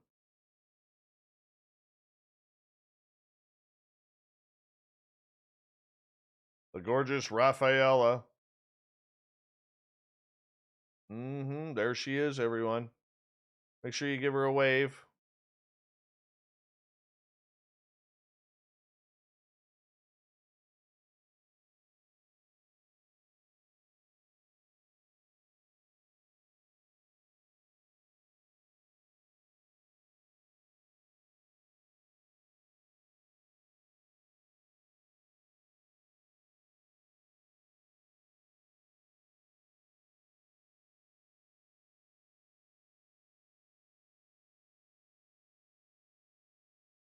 I heard Rafaela in Croatia loves waving. She's a big fan of the wave.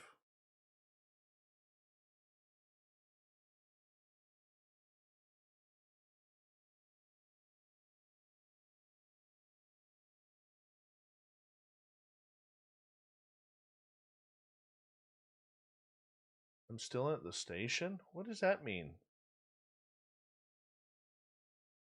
Oh, I like it, Melinda Leslie. I like it. I like it a lot. Mad Kiwi Racing, where have you been hiding out? You haven't been with us in a while. Grandmaster, what's going on?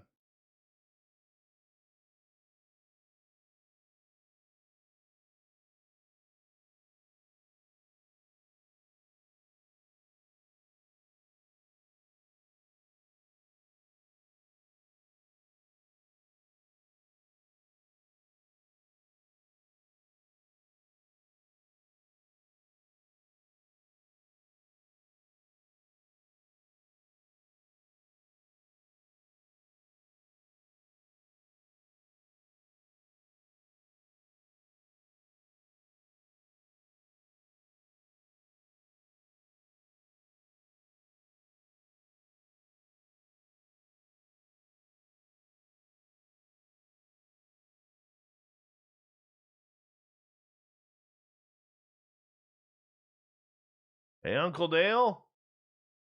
Please give the stash a little stroke for us before you head on off, if you don't mind. We'd appreciate that. By the way, everybody on YouTube knows, Vinny calls his pants slacks and trousers. He's a slacks and trousers kind of guy. Even when he's wearing jeans or cargo pants, he calls them slacks or trousers.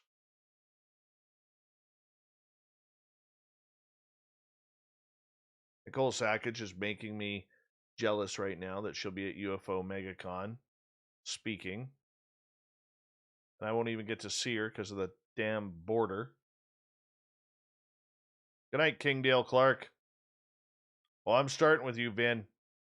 I'm starting.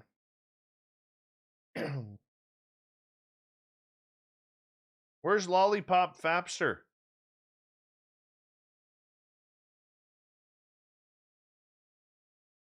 Thanks, Melinda. My Karyn hair right now. Hey, Super Quest, what's going on, man? How's your night? Please let us know. Hope you're having a safe one if you're working tonight, bro.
Yeah, okay, dude. I'll be ready.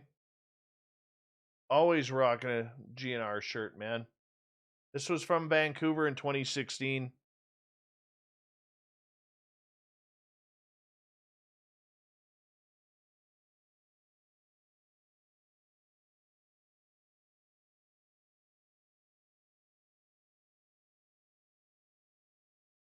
D Swagger, how are you?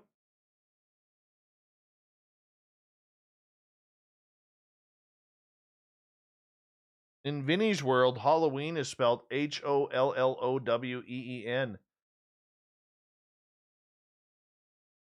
instead of Halloween.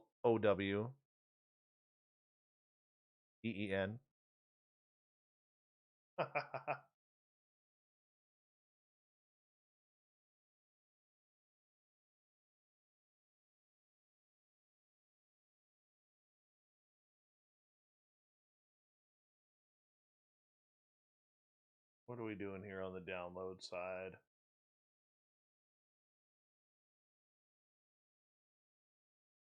That's cool. So, moving along, I guess.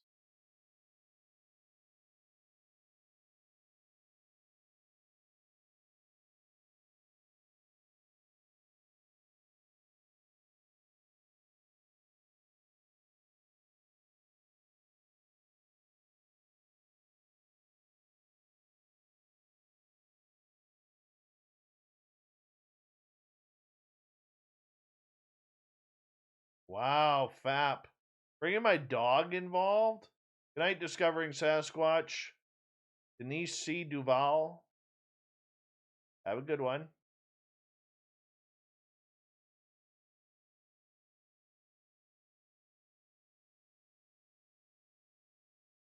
Yeah, what is with people who can't get there and there or there correct? It's easy. There, which means it's their stuff. Their. There, which is they are, or there, where you're going there. I don't get that. It's such unprofessionalism. Unprofessional. Bad writing. Terrible. Well, what do I know? I'm just a cook.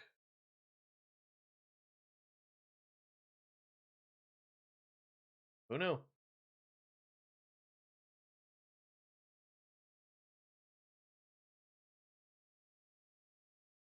Ben's the type of guy who still wears a bandana right above his knee.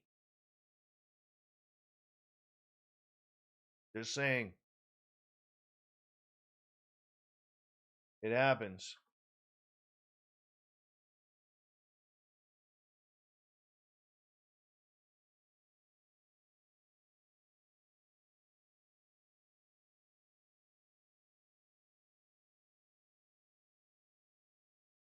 Fap's the kind of guy who accepts friendship requests from those with zero profile or zero mutual friends in common on Facebook, but look like rock star models.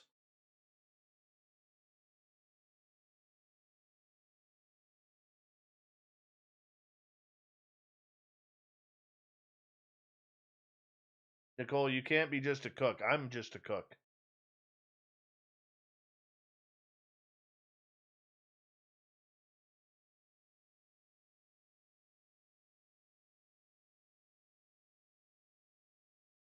Good night, Princess Wrenched and Alley. Sleep well.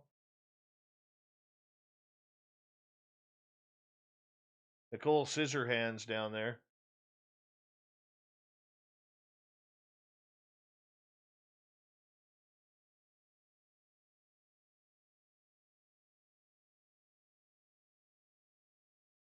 Vin believes it's polite to fart in a public restaurant. Gary, you're Dutch. Just saying.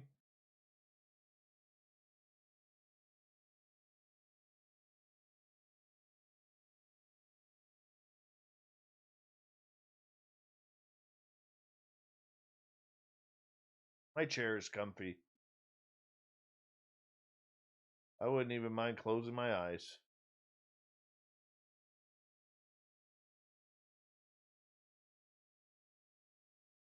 By the way, everybody, Fap drools in his sleep. Want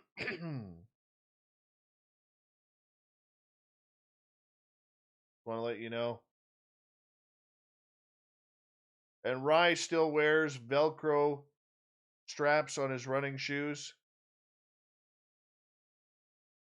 Oh, Fabster, Vin is so that guy. Tomorrow night on the show, good question there, Ed Clater. Let me find out for you, buddy. Tomorrow night on the show. I know it's a good one.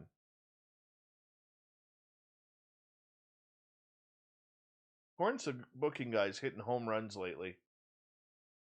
Friggin' awesome. Wait, I gotta load it up. Load it up. Load it up. Ooh.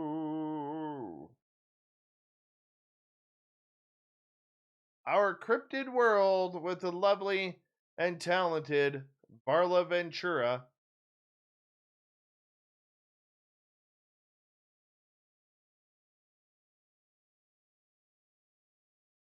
Velcro was invented in Canada, Sovereign Farts. Just so you know. By aliens that gained Canadian citizenship.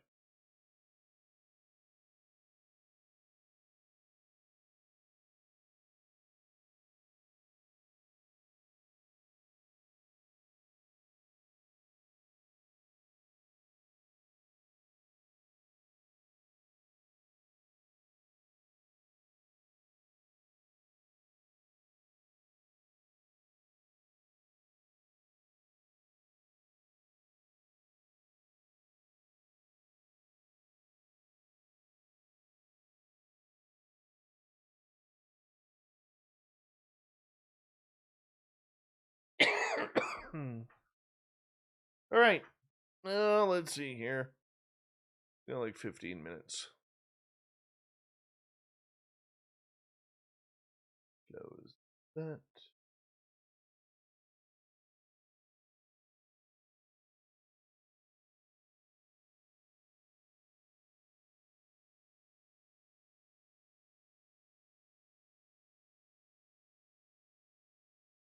Totally craving hot wings right now.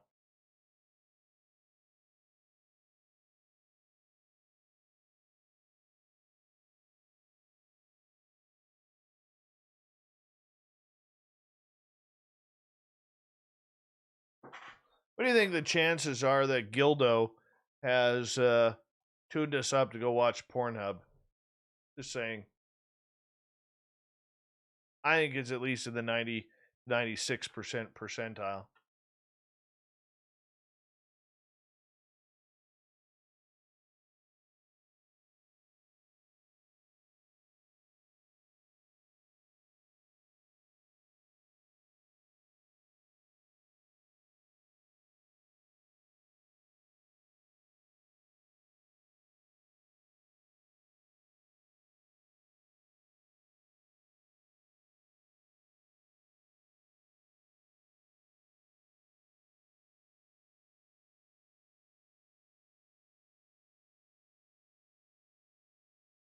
Alan Young, you got to be careful with your theirs, or theirs. Honestly, you got to be careful. You might get called a cook. Alan's a cook, too.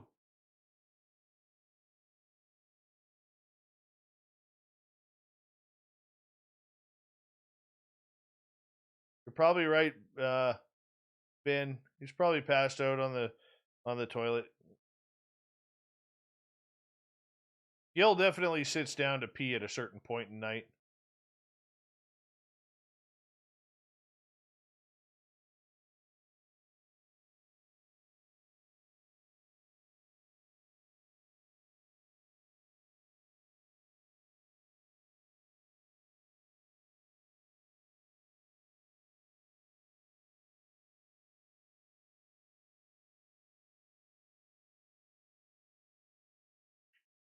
We still got 90 people here. Kind of cool.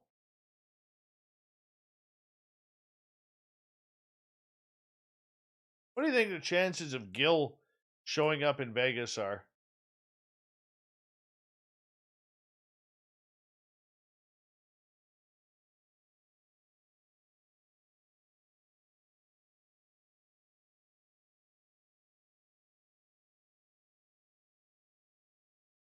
Most of the maple syrup comes from Quebec.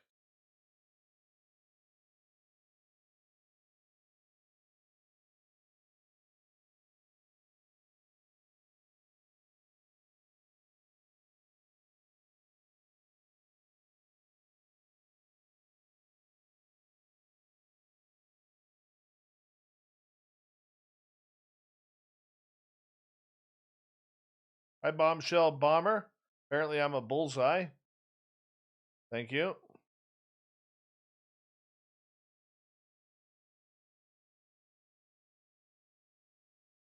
Good night, Melinda Leslie.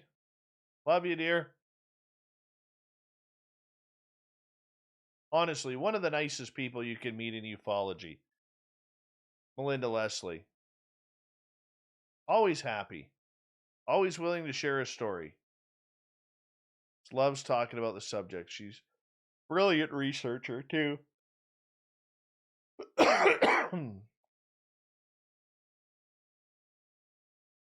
Hi, gorgeous wrench Jenny.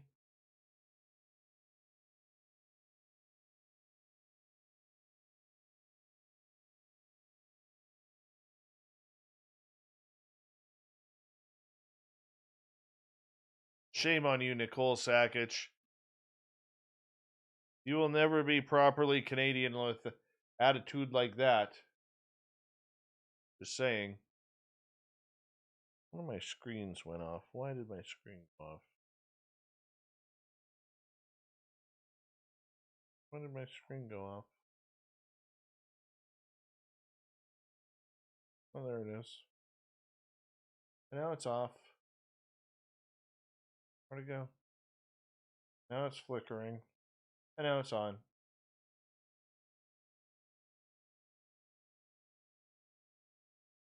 If you picked it up in Kentucky, it may have some teeth in there. Saying.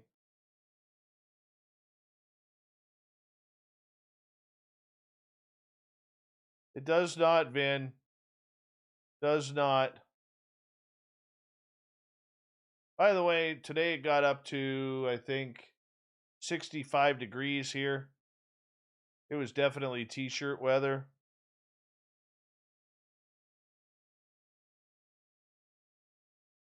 What's going on with my computer here?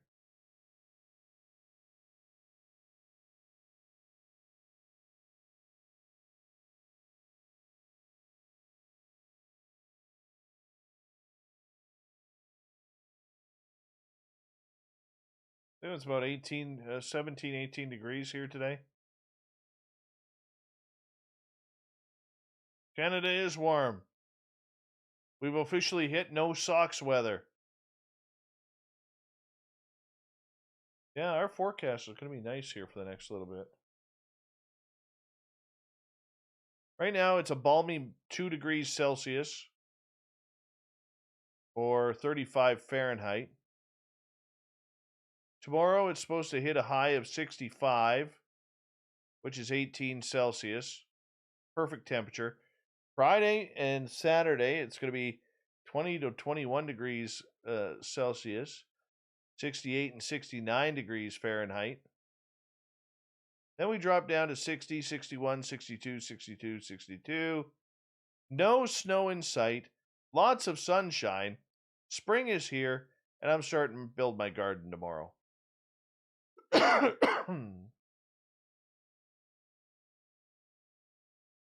all I'm going to say.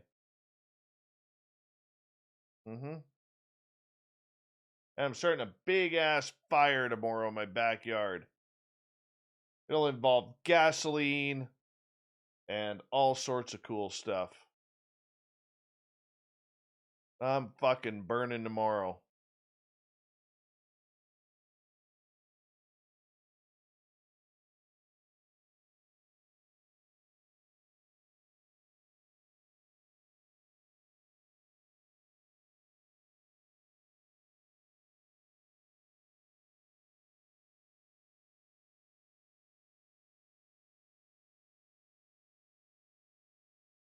That was a Canadian tuxedo.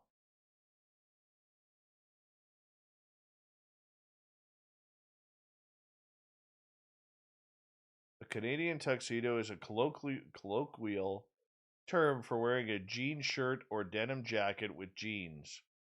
Reportedly originated in 1951 after Bing Crosby was refused entry to a Vancouver hotel due to wearing a denim top and denim bottoms.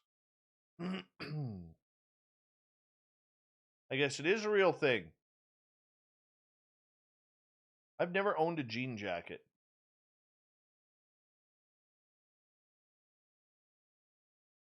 Let's go Yankees. That's all I'm going to say.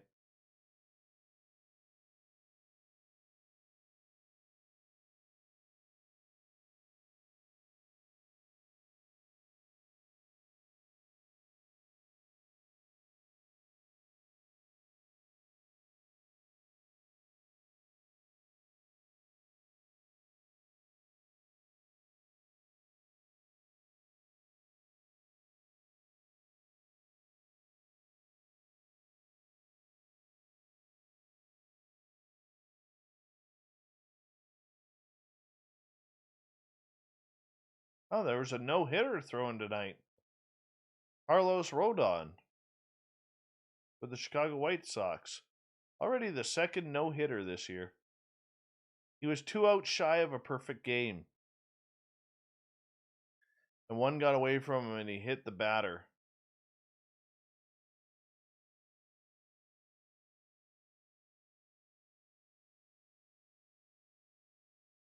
As it was Jackie Robinson Day in baseball. God, I love baseball. No, this is not going to be a 4-hour show. I'm getting out of here in a few minutes. I got to get up in the morning with my son. What are you talking about? You're questioning me, Sakich? You're questioning me? Do you know where you are? You're in the jungle, baby. You're going to die.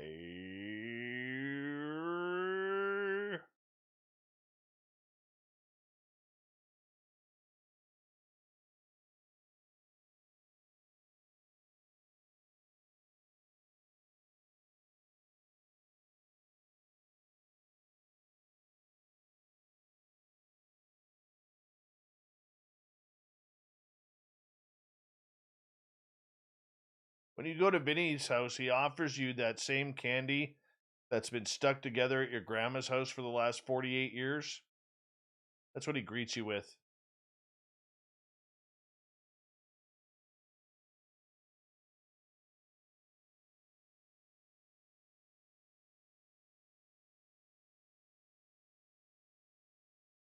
Nothing lasts forever, Sakich. I guess we're done. We're so done.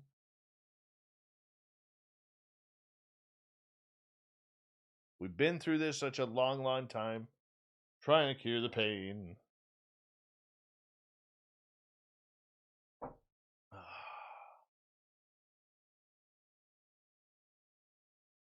hungry.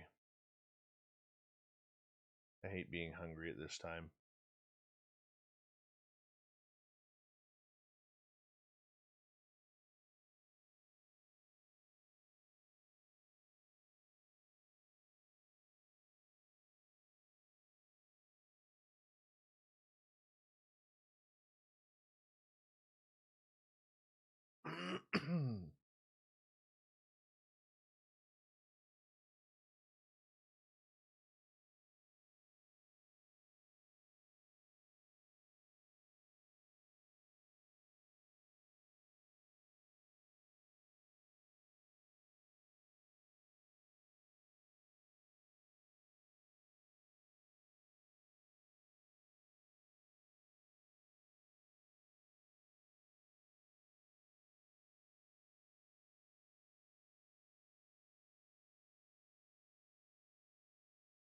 Dave wears his jorts so high, Bigfoots can smell his dingleberries from miles away.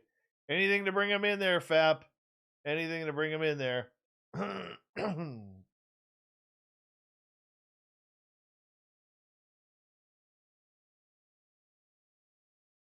Eggs and bacon time in about 7 hours. Come on, who's got 4 likes for me? Let's hit 100 likes tonight. 86 people watching. Let's hit 100 likes tonight. If you don't mind, let's see a race on them likes. There's 1. 3 more. 3 more. Come on, let's do this thing, man. 2 more. Who hasn't hit like yet?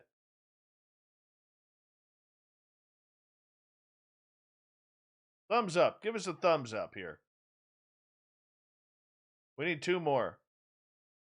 Once we hit 100, I'll sign off. Well, I'll probably sign off before that, but...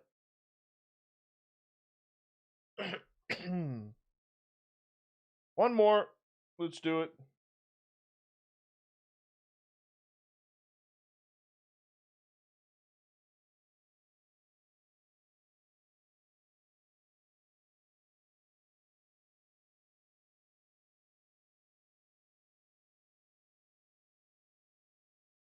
There it is. Beautiful. Beautiful.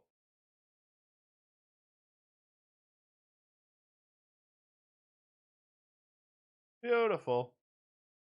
Rock the gas bar. Rock the gas bar. There's woo and I like it. Rock the gas bar. Rock the gas bar.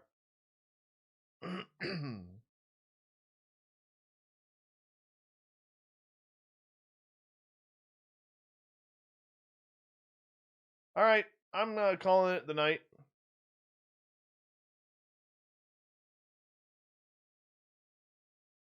We'll see you tomorrow.